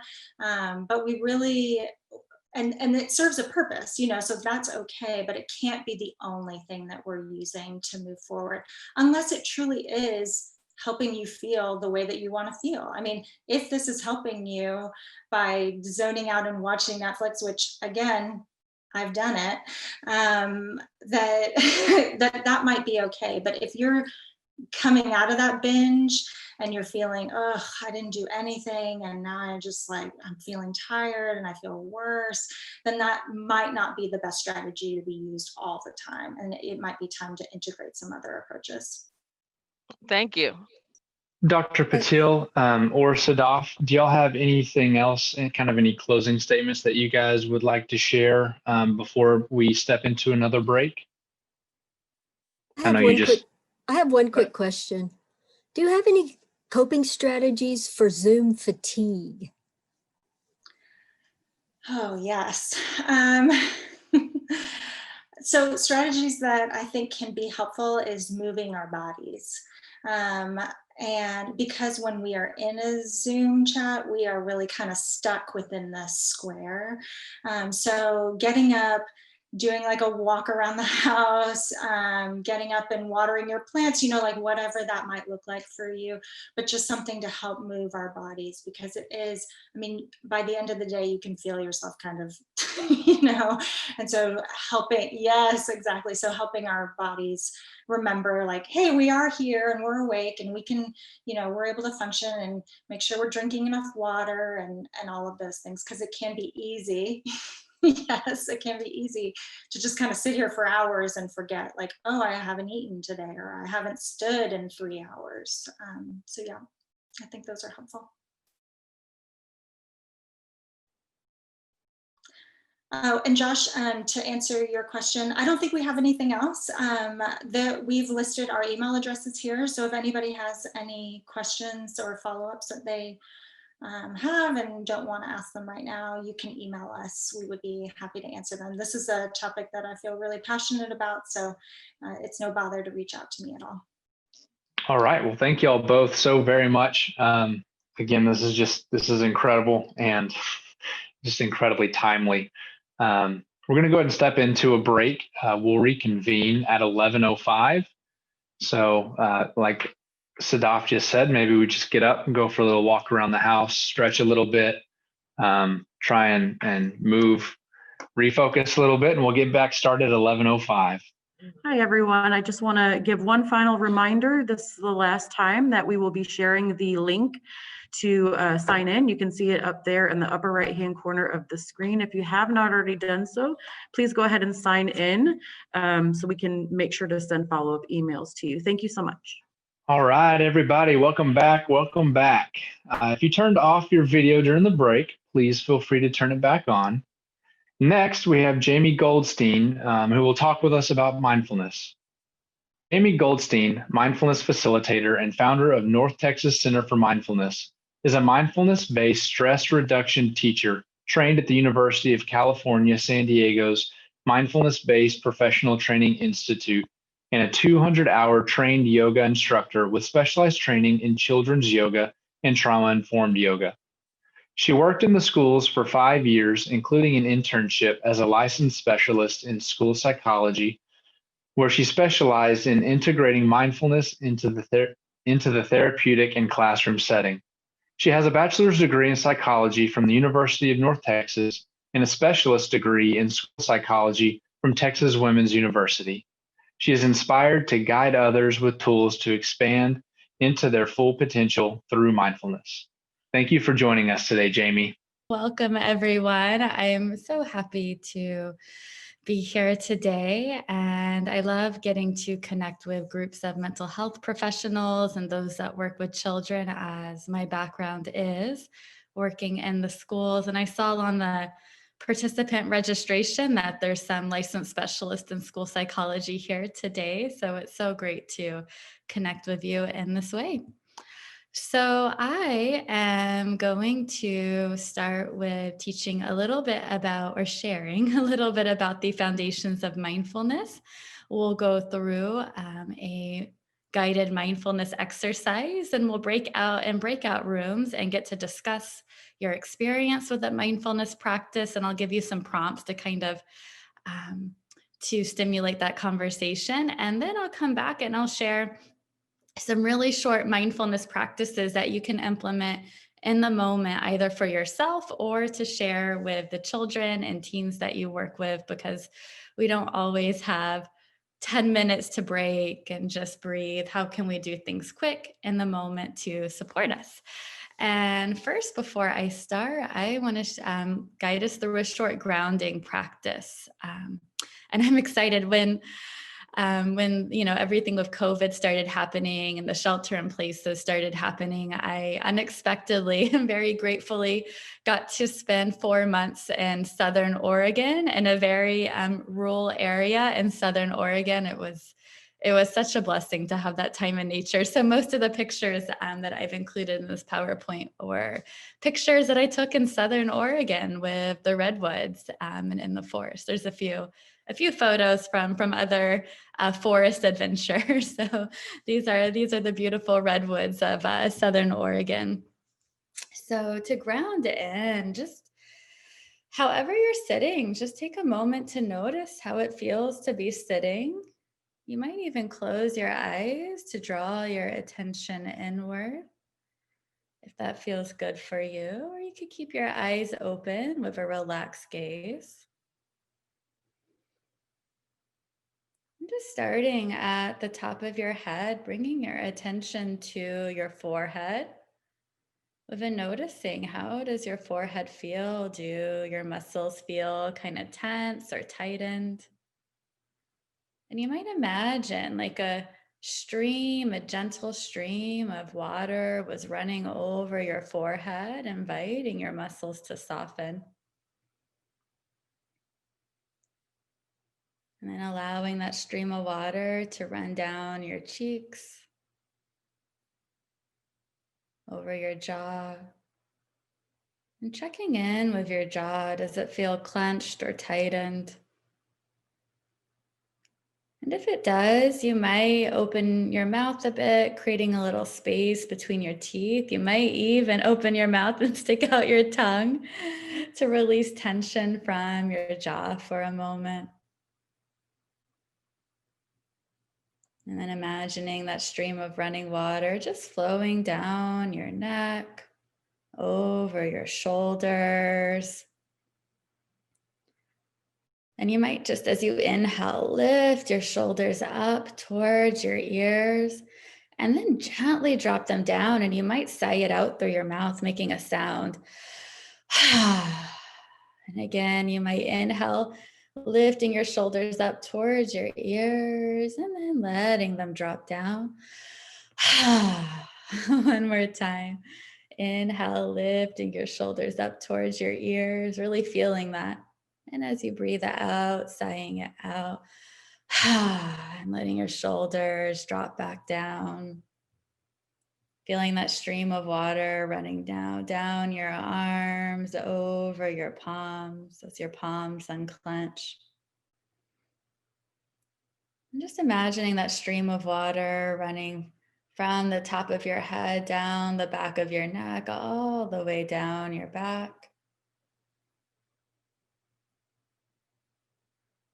And now down your face, over the front of your neck, that stream of water flowing down your chest, over your heart, flowing over your abdomen. Just feeling the sensation of your belly rising and falling as you breathe.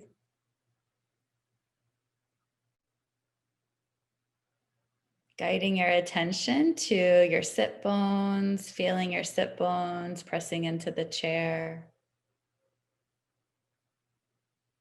Now a stream of water running over your thighs, over your knees, your shins, your calves, into your feet. And really feeling the connection of your feet to the ground.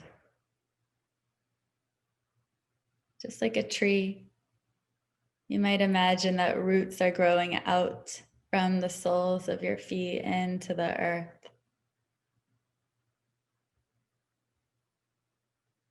You might even wiggle your toes around or rock your feet from side to side to just really feel the earth below you.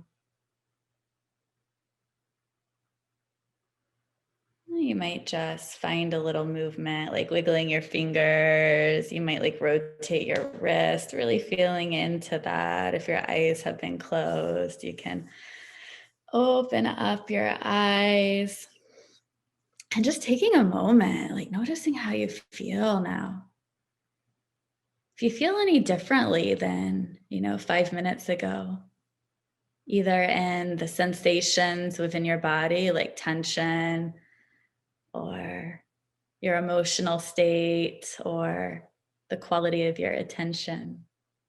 Just kind of noticing. I always feel after I guide a practice like this, at the beginning of when I speak, I feel, oh, I've arrived now. I finally arrived in the present moment. So what is mindfulness? And I would love if you type in the chat to just share what what mindfulness is to you. It can mean different things to different people, and there's really no right or wrong. It's whatever it means to you. So I'd love to see. I think I need to unshare my screen to see the chat. Okay. Let's see here. Oh, there's the chat. Okay. It's like a mini vacation. Oh, I love that. Being aware. Yeah, Katie said being aware. If I could describe mindfulness in one word, I would say it's awareness. Being fully aware in the present moment. Thank you, Nicole. Woo, LSSPs. I just saw that comment. Happiness within yourself. Oh, thank you, Catherine. That's so beautiful. Sheila, being fully present. Yeah, being aware of your surroundings. Absolutely. Being in the moment. Looking for the beauty in every moment. Thank you, Crystal. I love that. Zoning in. Yeah. Using all of my senses.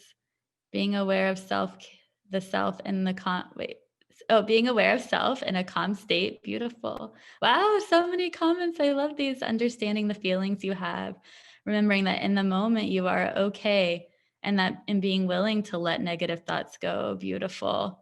Seeing and hearing the peacefulness of nature during a walk. That is my favorite way to practice mindfulness. Awareness and self-love. These are all so beautiful. I think all of these comments really have mindfulness at the heart of them. It's so beautiful. So yeah, if I could share mindfulness in one word, it would be awareness. It's being present in the moment, the here and the now. But how do we do that? That's kind of like an abstract concept in some ways. And so as a skill, mindfulness is attention training. It is becoming skilled at how to direct our attention. So how to hold our attention in the present moment. And that's really how the skill of mindfulness is taught. But what I love about mindfulness is it's so much more than a skill. It's really a way of being. It's a way of living. And I really truly feel this was my experience. I feel like it wasn't until I started practicing mindfulness that I really started to live alive. Before that, so much of the time I was just kind of going through the motions of life, kind of feeling stressed by, the demands of life. And when I started practicing mindfulness, that's like when I really started to truly live alive. And what brought me to mindfulness was working in the schools. As my first year as a licensed specialist in school psychology, I found myself really overwhelmed being a new practitioner with a high caseload. I'm responsible for multiple campuses, working with children with an immense amount of trauma. And I needed skills and tools for myself. And I stumbled upon mindfulness from another psychologist who has a podcast. And I started practicing mindfulness, and really quickly I noticed it changed my ability to cope with stressors on the job. And not only did it help me better meet the stressors on the job, it also significantly positively influenced my relationships with my staff and also with my students. I feel like building rapport has always been a strength, but I was able to build rapport on a such deeper level because I was able to offer such a deeper level of presence with my students. And so how we practice mindfulness is it's being aware, like in real time, of what's happening with our internal and external landscape. So being aware of what's happening with my external landscape is being aware of what information is coming into my five senses. So in the moment, what am I seeing? What am I hearing? What am I feeling or touching? What am I tasting? What am I smelling? I know one of the comments spoke to the senses. So it's being aware of that external information coming in. And it's also being aware of our internal environment. So what am I thinking in the moment? What am I feeling? What emotions am I experiencing in the moment? And what somatic sensations am I experiencing in the moment? Because we know through cognitive behavioral therapy, our thoughts, our emotions, these somatic sensations within the body, they're all connected and influence our behavior. And so let's see, I'm going to move the videos around. Okay, there we go.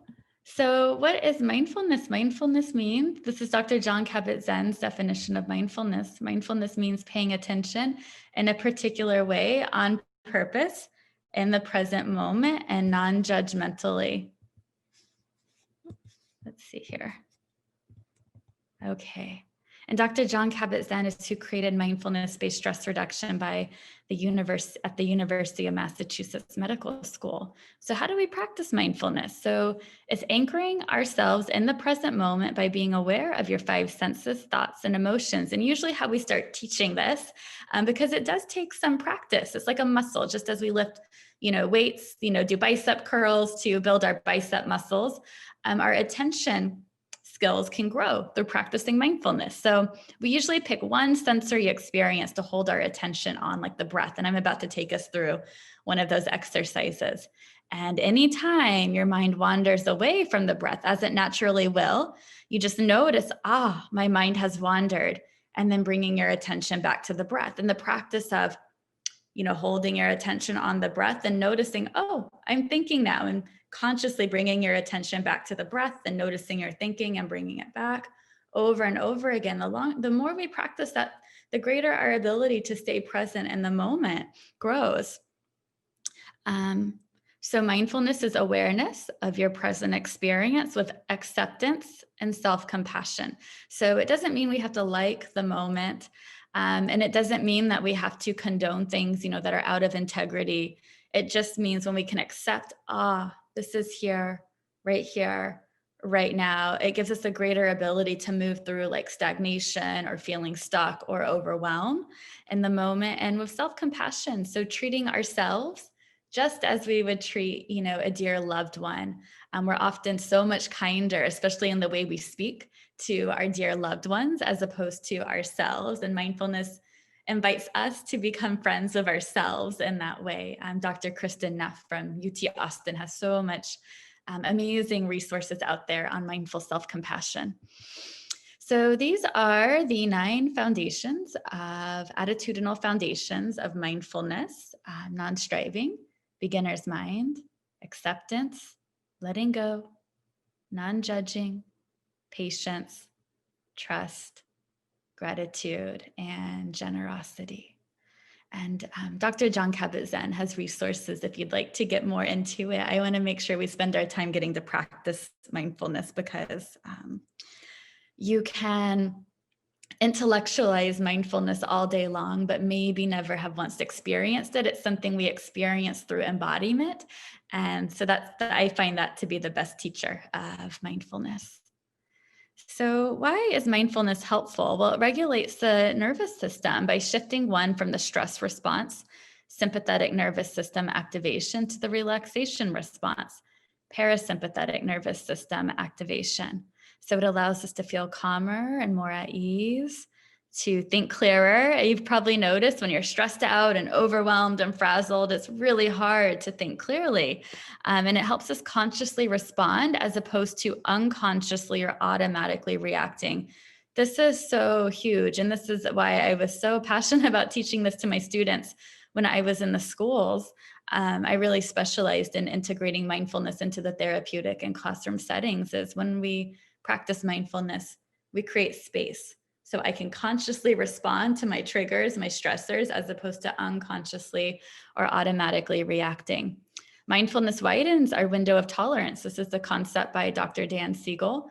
And our window of tolerance is our kind of window of self-regulation. So the window of, okay, I can handle these triggers, these stressors, and still stay self-regulated. When we move out of our window of tolerance from a trigger, that's when we really move into that fight or flight mode.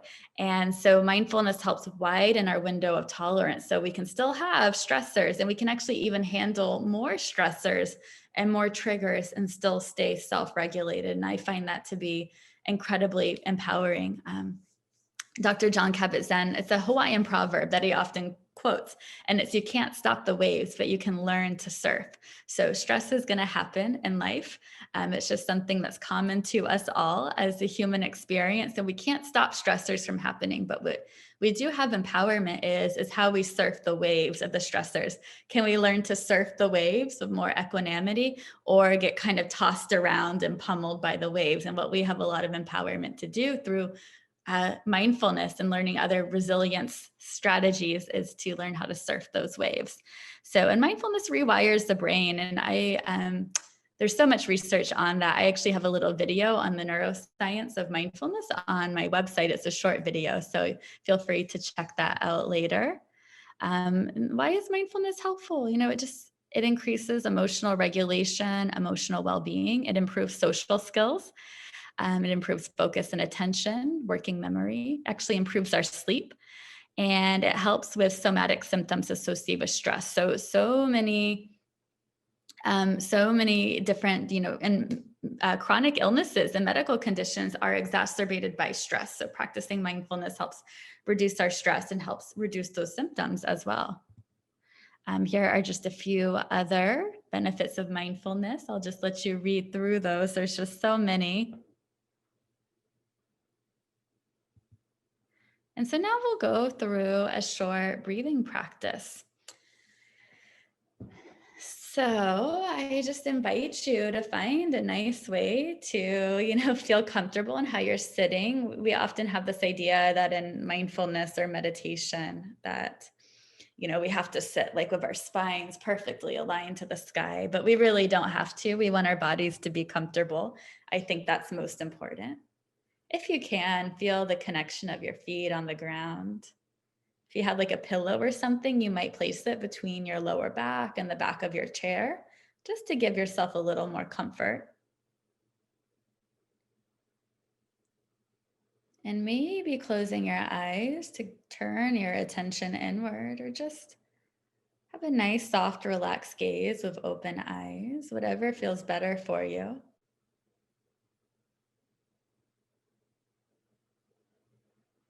And turning your attention to your breathing.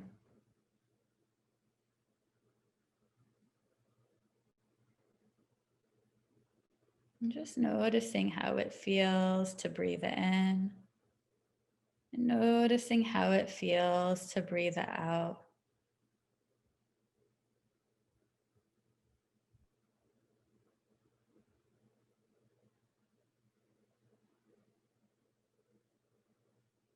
Watching as in-breaths flow in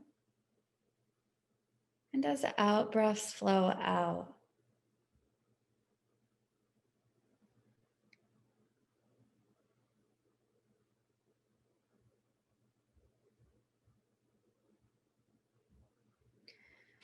And noticing where you most feel the moment-to-moment sensation of your breath within your body. So you might most feel your breath in your abdomen, rising as you inhale, falling as you exhale. Or you might most feel your breath in your shoulders or your chest moving back and forth as you breathe.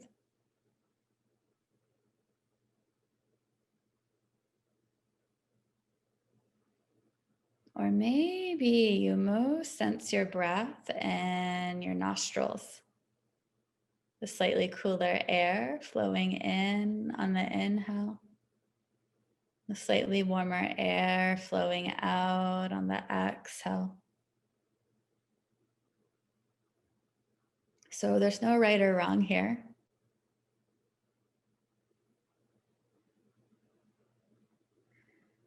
Just noticing where you most sense your breath and gently holding your attention in that one spot. So perhaps on your abdomen, watching it rise and fall over and over again.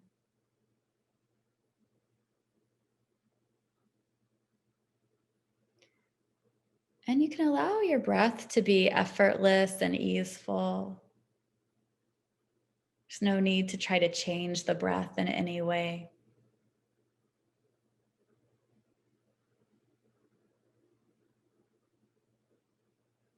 And when your mind starts to wander off, when you find yourself thinking, like you will, know that that's not a problem. It's okay to think. It's what the mind does. And just watching your thoughts come and go like clouds passing in the sky. So we don't need to judge them. We don't need to claim them as our own. Just noticing what thoughts are here. And when you notice yourself thinking, bring your attention back to your breath.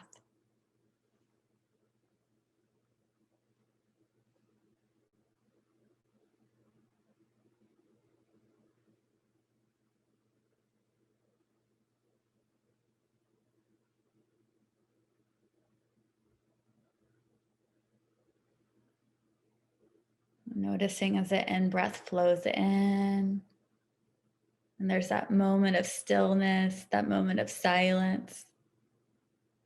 Watching as your breath flows out. And then again, there's that still, quiet pause. Just tapping into that rhythm.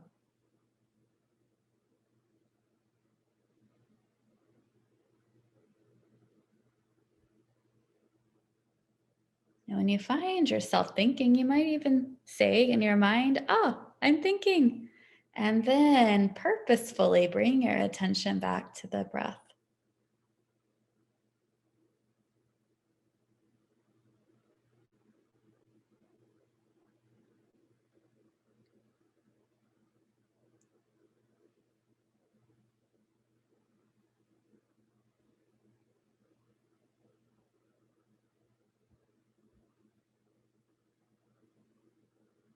Noticing this one breath.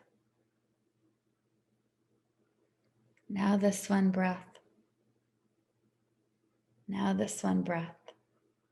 Each breath, a new moment.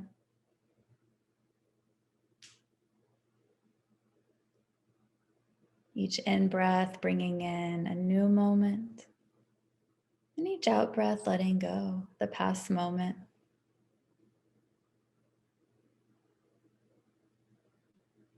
Just being in the space of non-doing, just being for just a few more moments. I often share when I teach mindfulness that when we create space of intentional non-doing, of just being, when we do want to do, we do it more effectively and efficiently. So when we do need to get tasks done, we do them more efficiently and effectively with less careless errors, less mistakes. You might just find a little movement, like wiggling your fingers, wiggling your toes. You might rotate your wrists and ankles. You might even rub your palms together. It's a great way to really feel the sensations within your body.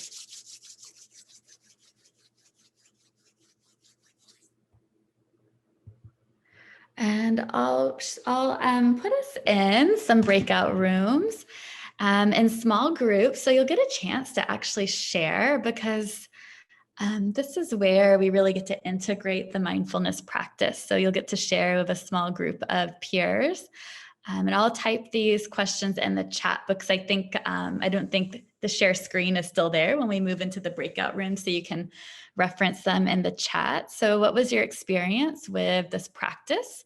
And specifically, did you notice any shifts within your somatic sensations, so your physiological sensations, your emotions, your thoughts or attention? And maybe you had some other experience that felt meaningful that you'd like to share with your group. And how might it benefit me to be more present in my job role? So, and you might not get to all of these. We'll have about 5 minutes. So just share whatever, feels most like relevant and on your heart. Okay.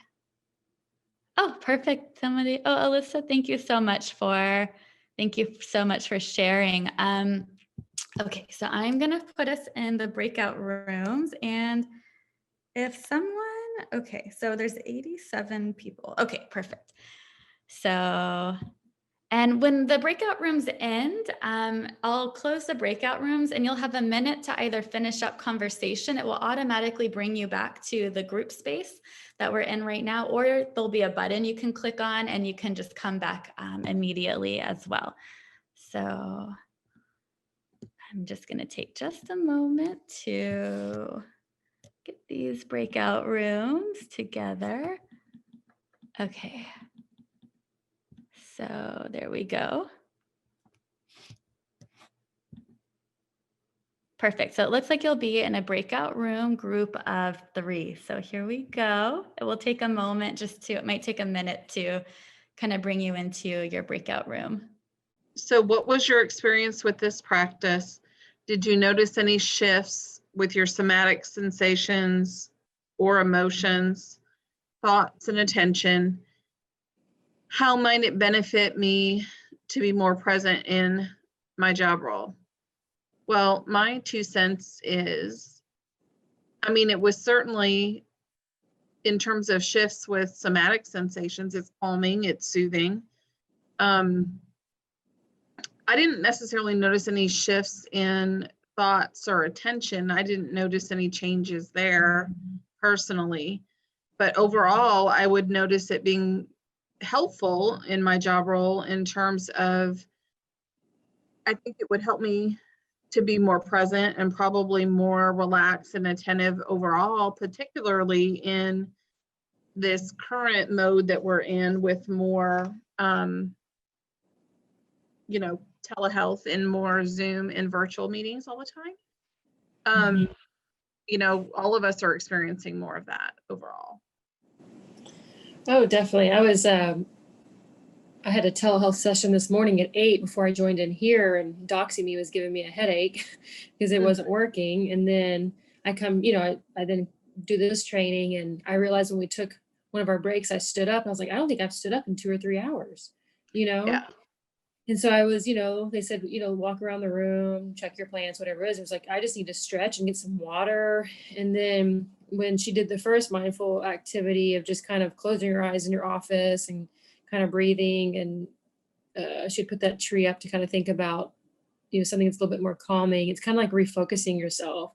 Because in my mind, like with Zoom and all that, like to me, it occupies more of my time, just because I'll be in my office, but yet I have a Zoom meeting up and I'm not really being able to actually work, so I'm kind of distracted by the work I need to get done, but then I'm also paying attention to something with Zoom or DoxyMe or whatever. So to me, it kind of puts more on my plate to try to juggle. Yeah, for sure. I noticed too, I don't notice as much here lately just because we're so far into this now, I feel like, but initially I found that with telehealth, it was telehealth itself, because we weren't doing it prior, was so much more taxing. Like I felt like we were having to do so much more on our side to almost engage the family or the patient or whatnot, then it just took a lot more work and a lot more energy than in person. So I was much more drained by the end of the day than typical. And this work is draining enough, but after, I don't know when I started to notice a shift, maybe after about 4 months in, maybe 5, I'm not noticing that as much. You know, I'm acclimated to it now, more adjusted to it. So it's not as draining, I don't feel. But, you know, it's all the pieces of it, the technical side, the adjusting to the ethical and professional side of it. And then, of course, just educating them on okay, this is how this is going to work type. There's so many different pieces. But you're exactly right on the physical side of it. You have to take care of yourself and getting up and moving and shifting. And I find that just from a body perspective, you know, just hunching towards the screen more, right? And slouching and things like that. I notice that in my body, and my body feels it for sure. Oh, definitely. I know the weather's been a little bit nicer. Me and some of my coworkers try to go outside and walk too, because you kind of just get, you don't have as much face-to-face contact. You kind of just get sucked into a hole of being in your office. And then, Right. you know, I work for Denton County, so when we leave our offices, we have to put our mask on. And so it just, there's a lot of different changes that have happened so quickly. And I work with adolescents. And so we got thrown into telehealth in March, and I had never done telehealth. And so to adapt that quickly, I mean, I've been seeing my clients face to face for months, and then to do it telehealth, oh my goodness. It was, you know, obviously really stressful and just a different dynamic working with teens while they're at home. And I think, like you said, it's kind of leveled out where people are kind of getting more used to it. And it'll be interesting when we move past the pandemic and we kind of find some type of new normal. Like, what do we adjust back to, you know? Yeah. I'm seeing some in person now and some telehealth. The bulk is still telehealth, but I do have a mixture, and I see different age groups. I see adolescents too. I feel like the older they are, the easier it is, and they're more used to technology in general. But it's nice to just have that freedom to move around for sure. And I'm at a different location than my normal clinic today, just because no one's here today in our immediate area. So I don't have to have a mask on the second I step out of my office, right? Because I'm the only one here, which makes that freedom a little nicer. So it looks like our time's about up. All right. Well, all right. Well, have a good rest of your day. Same here. Nice meeting you. Nice meeting you. Okay, so it looks like we've all come back, hopefully. Okay, I'm going to share my screen again. And I apologize if you were in a breakout room. I had everybody in groups of 3. And for a few people, it looked like a few people didn't get for some reason, their computers weren't switching them to breakout rooms. And so I know a few of you were in rooms by yourself for a minute or so, and I tried to switch you into another room. So thank you for being flexible it's always fun to work with the technology in this way. Thank you. Okay, perfect. So I'm going to share my screen again. And it's so fun to get to meet up in these small groups and share just like we would be in person. Okay.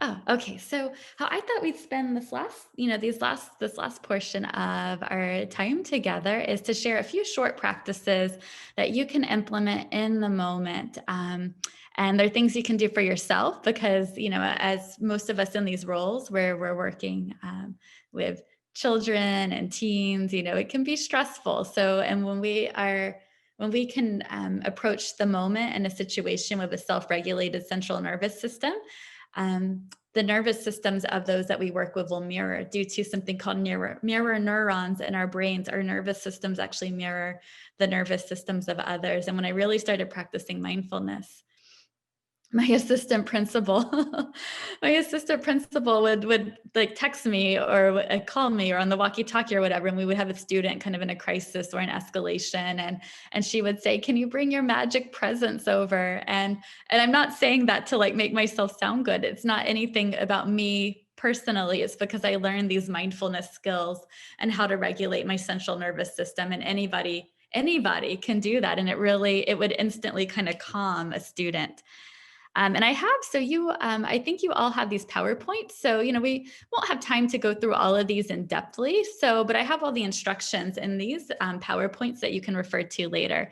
So I love 5, 4, 3, 2, 1 grounding. There's a few different ways you can do it, and I kind of vary it just based on the situation, or if it's for myself or for a student. But it's pretty simple. You just start with noticing 5 things that you see. So maybe let's all do this together. Just pause and notice 5 things that you see. And you might just kind of note it with your mind. Oh, I see a lamp.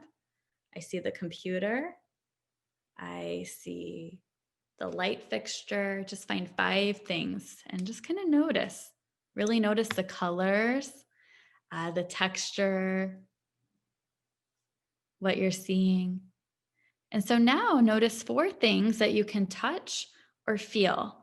So, and it could be a somatic sensation like, oh, I feel maybe tension in my body, or it could be, feet on the ground, or it could be other things like, here's my iPad. So I'm picking up and I'm really feeling that sensation of my iPad.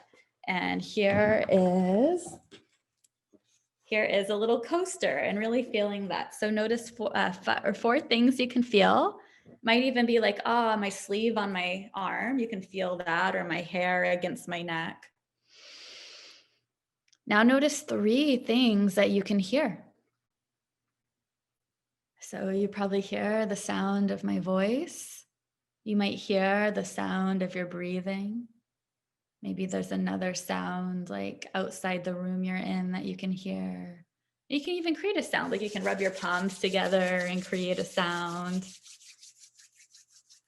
Okay, so now 2. So, and I gave the 2 different options for 2 and 1, because especially for sharing this with a student, just, we might not have anything that we're eating. So, it might not really make sense to do things you can taste. But so for number 2, notice 2 things you can smell, or 2 thoughts you are thinking. So I always have essential oils on, like I have frankincense and myrrh and rose oil. So like I can smell it. And if there's nothing you can smell, just notice 2 thoughts that are running through your mind. And notice 1 thing so that you can taste, or notice 1 thing you're grateful for. So like I just ate some pineapple on the break and I can still taste that within my mouth. And when I share this with students, I don't give them either or, I just usually give them 1. So I would just say, notice 1 thing you're grateful for if we don't have like any food that we've been eating or anything. So that's a really quick one you can do.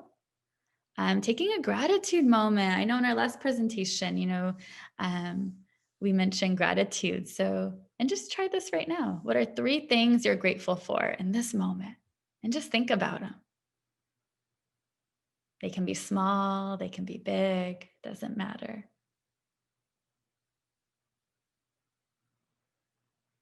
And what emotions do you feel after thinking about what you're grateful for? So you might notice even just taking a moment to pause and have a moment of gratitude, it can really shift our emotional state. This is one of my favorites, growing roots grounding practice. So I'll just kind of guide us through this. We kind of did it at the beginning, but this one's just a quick one. So I did like a big drop in. This is one you can just share with your students. So just take a moment to feel your feet on the earth. And you might kind of rock your feet from side to side to really feel your feet on the ground. And then imagining roots growing out the soles of your feet into the earth, just like roots of a tree. And you might visualize or imagine the roots. And if you don't really connect to visualizing, you can just kind of feel it or intend it to be so. Noticing what color the roots are, how thick they are. And imagining that they're growing deep within the ground, like through the crust of the earth, maybe down into the mantle of the earth. And these roots are not only growing down deep, but they're also spreading out wide.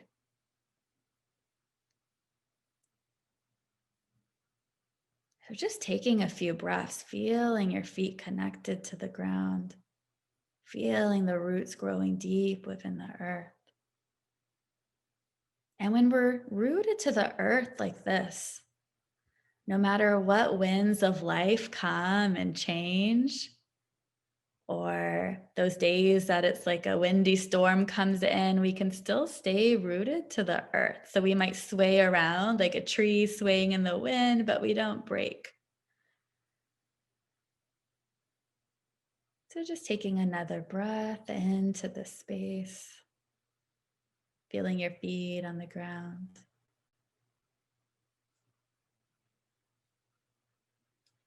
And so I'd usually spend maybe another minute or so doing that, but so we have a moment to do our last one. This is really important to teach diaphragmatic breathing, which I call it balloon breathing when I am working with students, because that's a much easier term than diaphragmatic breathing. So, but what balloon breathing is it's learning how to breathe diaphragmatically, because that slows down and calms our central nervous system. Breathing diaphragmatically activates our vagus nerve, the longest nerve in the body.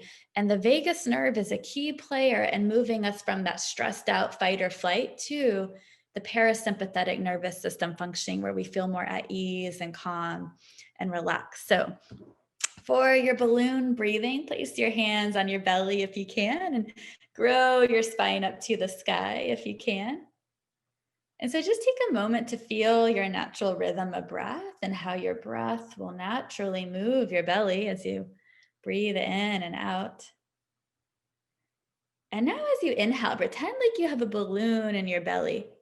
And as you inhale, feel or imagine that balloon is filling full of air. So it's like your belly is going to rise and expand. And as you breathe out, feeling the balloon kind of deflate, so your belly will draw back in towards your spine. And try to just take a few slow, deep breaths here. So breathing in, it's like that balloon is filling full of air. And breathing out, letting all the air out of the balloon. And one more time, breathing in, filling your belly full of air. And as you breathe out, let all the air flow out. You might even gently draw your belly back in towards your spine. So those are a few short practices. I have about like 50 of them that I kind of just always have in my toolbox when I'm working with students. Oopsies. Okay. I'm just gonna see here. Okay. So I think, yep. So awesome. Thank you all so much for sharing these practices. I'd love to know kind of how you're feeling.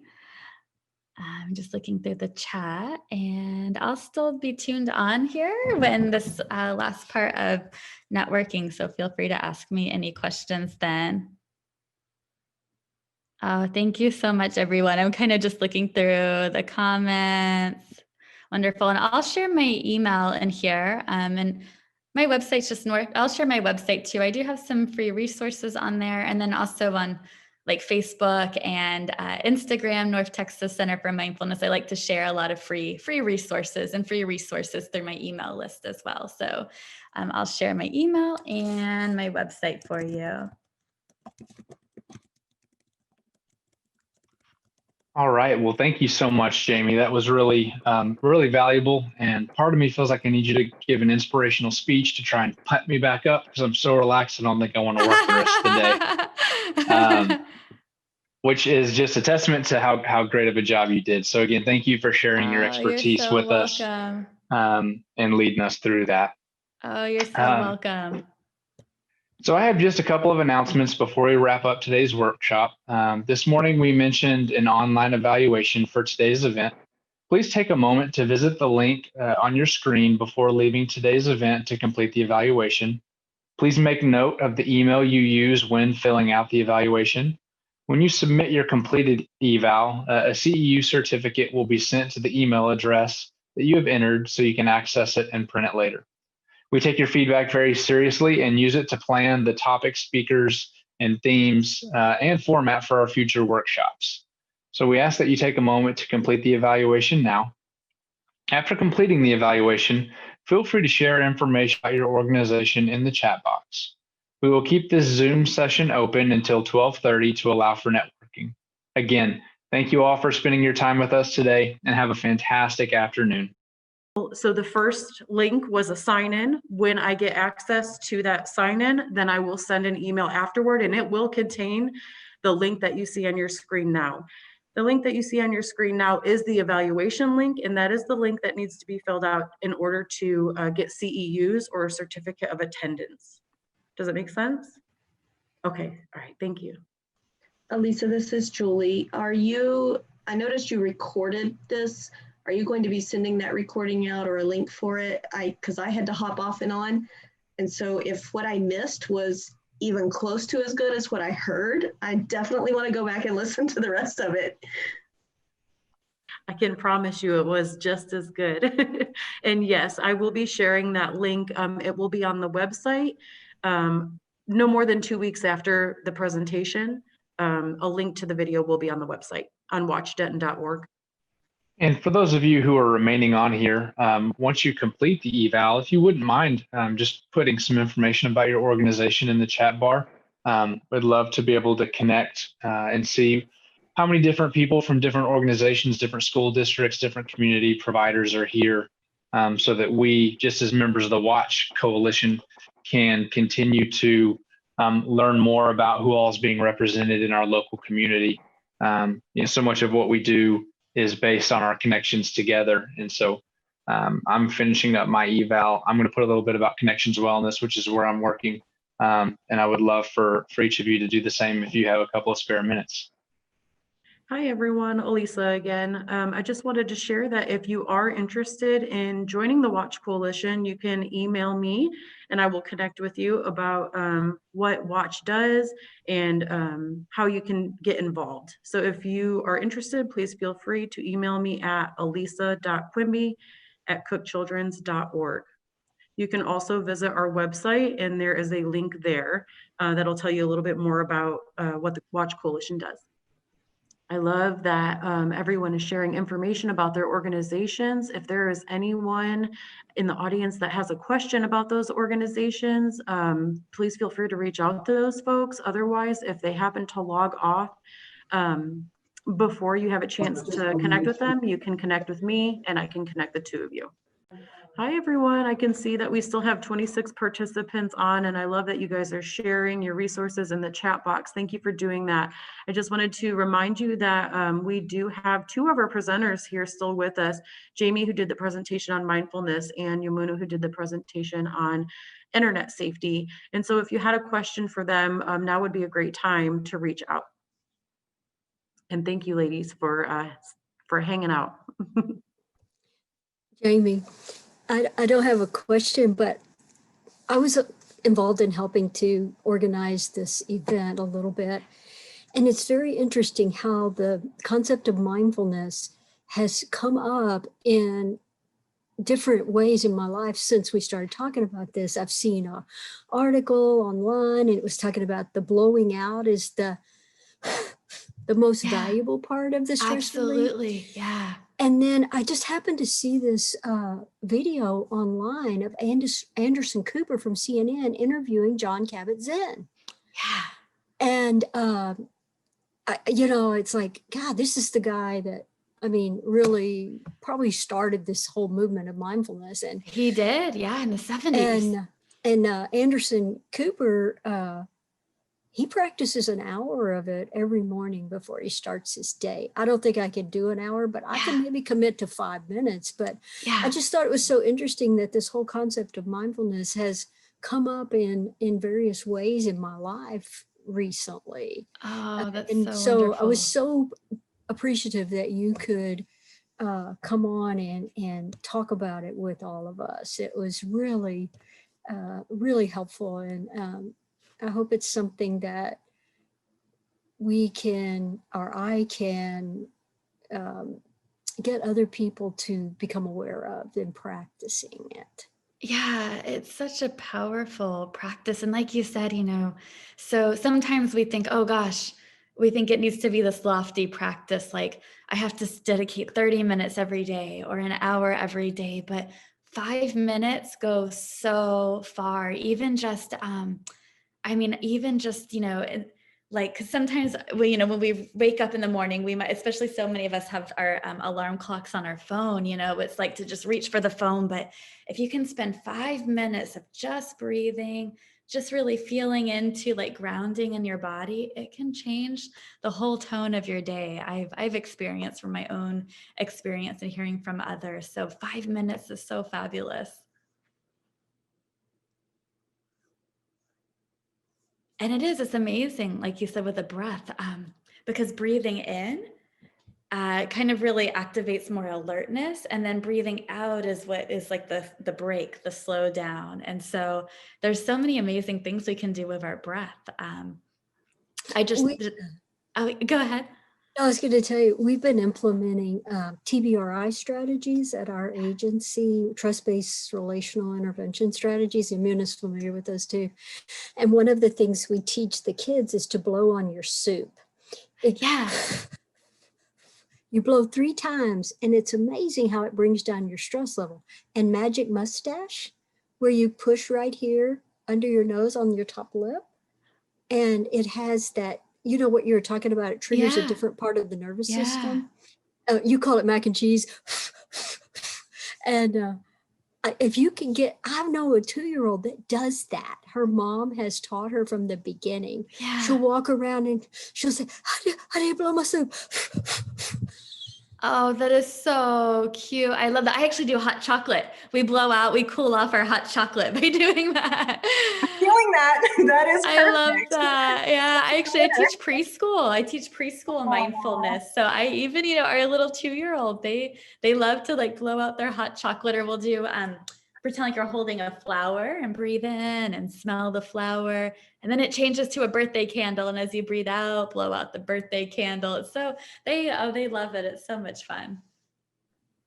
So I'm not sure if you guys have heard of OK to Say. It's a mental health movement here in Texas. Okay, great. I'm so glad to hear that you've heard of it. So they have a kids zone on their website, and I was taking a peek through and I found a book on there. It's a resource that they listed. It's called Breathe Like a Bear, 30 Mindful Moments for Kids to Feel Calm and Focused Anytime, Anywhere. And I bought that book for my son, and I've noticed that he has been using some of those techniques. And they're really fun. And a lot of the things that you're talking about are in there, like the hot chocolate and the soup and all that. So if you're looking for a great kid-friendly book, my son is 7 and he likes it. He's very hyper though, so he has to calm down to to go through it, but he does like it. It's a good book. Oh, that's so cool. I'm going to need to get that one. I have the Breathe Like a Frog book, but the Breathe Like a Bear, I need to get that one. I was so relaxed after the first breathing activity, and we talked about it in the breakout room, right? But like when I opened my eyes, I didn't have the words. And so like the other person in the breakout room, one of them, she said, it was almost like you were like, where am I? And I was like, that's totally what I was feeling. Like I couldn't name it. And I literally I was like, wait, where am I? Like it was great. It was really great. I was like, whoa, I had tingles everywhere. I have not done that in quite a few years. So more than I'd like to admit. It was fantastic. Thank you for that. Oh, thank you. That's so wonderful to hear. Yeah, the tingles. That's like that means you really activated your parasympathetic nervous system to like bring you into that like restful state. That's so awesome to hear. And I loved your presentation. I loved all the presentations. That was so, I think every parent needs to hear the first presentation on internet safety. Thank you so much. Thank you. Yeah. Would you mind, has everyone had a chance to fill out the survey, the evaluation? Okay, I'm going to take down this big slide so that as we're talking, we can see bigger pictures of each other. Yamuna, I was going to tell you, I'm really glad that y'all are starting this education early, because it seems like kids are getting cell phones at a younger and younger age. And if you don't start off with laying down the ground rules for phone use to some extent as a parent, you can be behind real quick. you know, with the, like I put in the chat box, this vampiring. My daughter told me that was the word. Where you stay up all night under your covers looking at your phone, and how it, I mean, I had to start taking her phone and putting it in my room at night. And I mean, if I had started that from the beginning, I mean, we were able to do it, but I think as soon as they get the cell phone, parents need to know this, I own this phone. I'm letting you use it as a courtesy. You know, I pay for this phone. It's my phone, and I'm going to put restrictions on it for you. But they get them so little when they're so little. They get them so little. But those restrictions really can help safety for the parent and also safety for the child. It's kind of like there's comfort involved in that, even from the child's point of view. Because so many things can come across that screen. I'll give an example. Last night, you know, I like to refresh my mind on presentation before I present, and it was this morning actually. I was putting in NetSmart, right? Like to just get the exact thing, and I did kind of a variation of, instead of missingkids.org, I just Google NetSmart, right? So NetSmart, I think it was .org or .com popped up. I clicked it, I open it, it's literally like animated pornography right there. So, and I did the correct spelling and everything. And so and I was like, what, like that's such trolling, you know, because if you give this information and you have one little thing off, you know, there's a site that duplicates that they know children are coming to that. It was like knowledge of sexual positions. And I mean, the graphics were there. And I was just like, wow, that quick. So just having those restrictions really can help buffer. And you know how we learn as parents sometimes is through those hard lessons of this happened, and now how can I help protect you now? How can I learn more? And yeah, and someone taught me early that the computer stays in the common areas, but that's gotten so hard now. That was when we had desktops, but now everybody has a laptop. Everybody has a computer in their pocket. How can we all, you know, I even, couple of years ago, I went out to dinner with my 3 grown kids and my son-in-law. We were all sitting around the table waiting to get the food. And the next thing I know, every one of them has their phone out in front of them. And I said, you know what? I'm going to make a decision right now that we're not going to have our phones out at the dinner table. And they put them down, and a couple of them, the next thing I know, they're even looking like these are grown people. And now, even if we sit down at the table and their phone is right there, they look at it and say, "Oh, sorry, Mom. You know, can I just look up one thing? You know, we're talking about something, they want to reference something." I say, "Okay," but you know, there's not this like checking out and being on your phone. Even as grown-ups, people do it. I think that's a really good point. That way, right? Yeah, it's a really good point. Yeah, I agree. That is a really good point, and that is modeling. I know I'm guilty of it myself, and telling myself I'm at the dinner table, and I'm very big on eating dinner as a family. I always have been, and I will say to myself, why do I have my phone here at the dinner table? And we even do, you know, like a thing, like we talk at dinner time. It's a conversation. And so a couple of times I've caught myself. I do have a question for you all. I'm wondering if you can you recommend an age where children are developed enough to understand the dangers of the internet? And I know we can teach them age appropriate things, but what would you say is an appropriate age to have a cell phone? And the reason I'm asking this is because about a year or so ago, I noticed there was a campaign on wait till the 8th. And I think that meant the 8th grade. Yeah, okay. So does the CDC recommend, or the Children's Advocacy Center recommend the 8th grade? Or do they have a recommendation? I personally do not make those recommendations.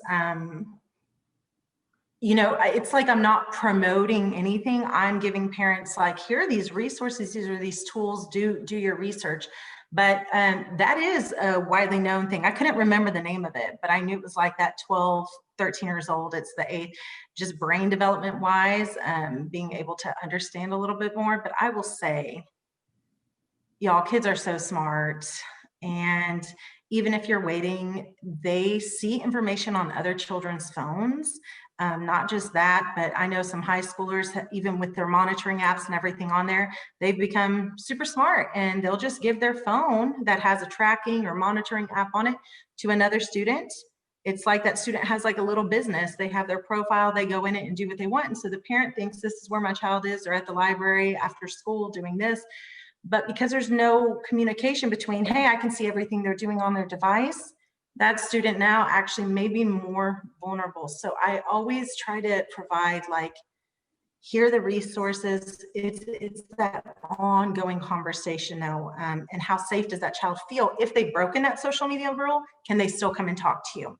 If they've been solicited online, can they still talk to you? Even though they weren't supposed to have this app, can they do that? And my response is, it should always be yes. It should always be yes. Tell them they can tell you, they can talk to you. I have a friend who has twin girls that just started high school, I think, a year ago.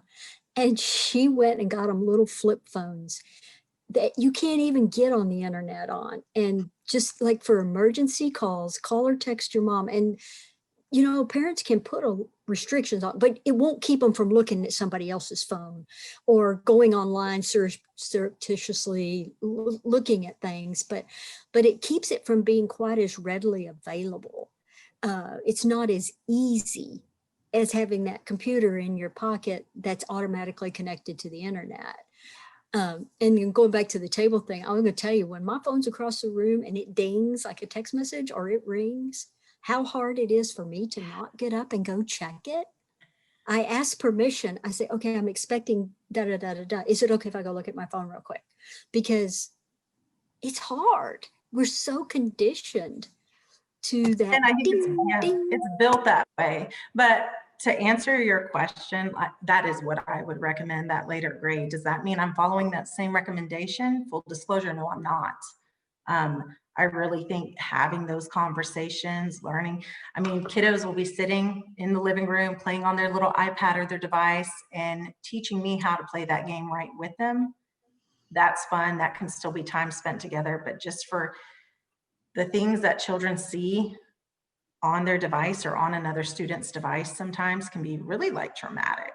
Like, I did not want to see that, you know, and just to be able to talk about it to someone, be able to go talk to a counselor about it right there at school, right in the moment when it happens, especially when there's explicit images of children, right? It's totally illegal, like just being shared around.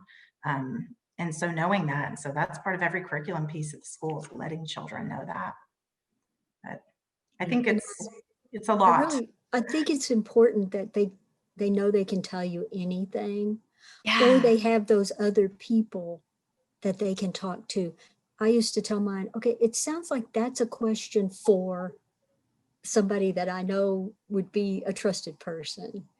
You know, I had people to call for theological questions, social questions, you know, it's like, I think that sounds like a question for Aunt so-and-so, or, you know, whatever, because I don't know everything. Well, And that ties into the idea earlier that you want to have 5, what was the phrase that was used? 5 close people that you can reach out to, or trusted adults, I think is what it was. Yeah. Because often it's that trusted person that they know and trust that commits that crime. And so they need to have some other people. And we also encourage them, don't just think of 5 people like in your immediate circle at home. Think of them in different locations as well. That way, I think about COVID and kids potentially being at home with their abusers for months at a time, just that increased access, because it's family-based crime. Just, it's a breath.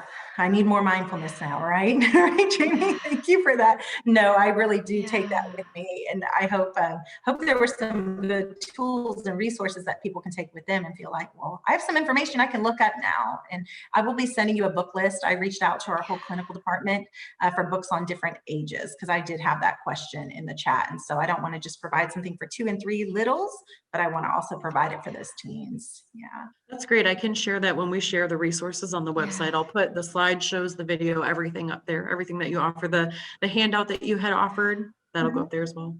Awesome. Yeah, I thought that was great. Just that very proactively, that idea to proactively tell your children like no conversation topic is off limits. Like, wow, I want I don't have children.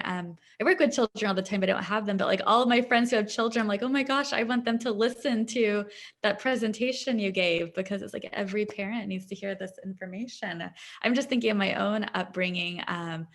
The internet was just starting to, like, it was kind of the AOL instant messaging when I was a kid, moving into a teenager. I was thankfully very sheltered. I mean, the things kids know from working in the schools, I'm like, oh my gosh, I had a completely different upbringing, like very sheltered from that. But like, if I did see something, I don't think I would have been comfortable telling my family or my mom or dad, just because, not in a bad way, but they're very conservative. And it, like, the conversation, like there was just those conversation topics, like, were not brought up at all. There was just kind of this tone of anything in that area, like, would be, no, don't talk about it. And so that, yeah, I can see how just important it is to have that known. Like, every conversation topic is welcome here. Like, I want to hear everything, and welcoming that. I think that's so huge, because I'm just thinking myself, I don't know, I probably just like would have not said something, because I probably wouldn't have thought I thought it would be inappropriate to like tell my mom that. Yeah.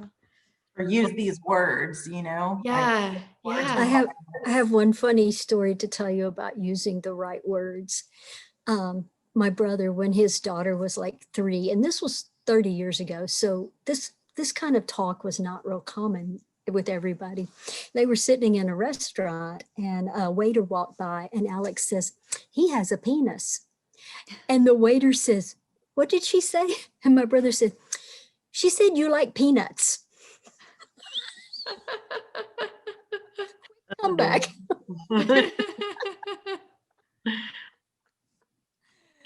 Yeah, there's a time and a place sometimes for conversations. I just want to touch on what Jaime was talking about.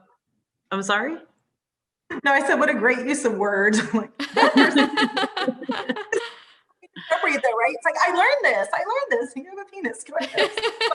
Yes. I just want to touch on what Jaime had mentioned earlier about not possibly in the past not feeling comfortable talking about those certain topics, and how why it was so great for Yamuna, your presentation today, because of what's going on now, and things are different these days, right? These kids are growing up with access to devices that we didn't have when we were growing up. So I just want to, again, thank you so much for sharing that presentation, and also you too, Jaime. There was some great feedback I got text messages and emails and some private chats, and so I just wanted to share that with you. Great feedback, and thank you again. Yeah. We do have 2 more minutes before the recording will end, and I will close the Zoom call. So please feel free to continue chatting, or you're welcome to log off as well. Lisa, I just wanted to say, I'm so excited about how many people joined us today. And there was the girl in my chat room is from Laredo College, community college, and her professor found out about this workshop, and she told their whole class they had to attend.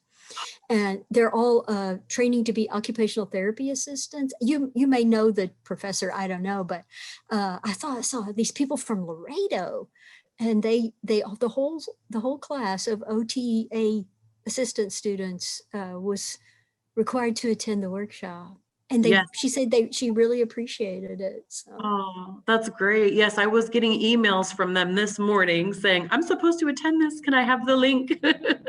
So I was sending them things this morning. I think that's great. I do not know who the professor is or how the professor heard about the workshop, but I am going to reach out and try to find that out, because that's great. And I would love to thank that professor. And I don't know how many people we've had at previous events like this, but 90 seems like a lot to me. I'm very happy that we had a good turnout, because it was really helpful. Yeah, definitely. I think our average at face-to-face events is typically around 80 or so. It depends on the space. Well, it's about the same then. 70 to 80, I'd say. Yeah, it really depends on the space, and it really depends on the topic as well. What we saw though were numbers, and they were kind of going in and out. So it may have been, the overall number may have been higher. The highest I saw was 95, which was really good. But then also think about the fact that because our speakers are allowing us to record this event and share it, how many more people are going to be able to see this information? So I can't thank you enough for allowing us to share this information with the community. Okay. Well, thanks again, Elisa. It was great. Thank you, Yamuna. Thank you, Jaime. Everyone. Thank you. So nice to meet you all. Have a good weekend. Bye. Stay mindful. Yes. Bye, everyone. Bye. Bye.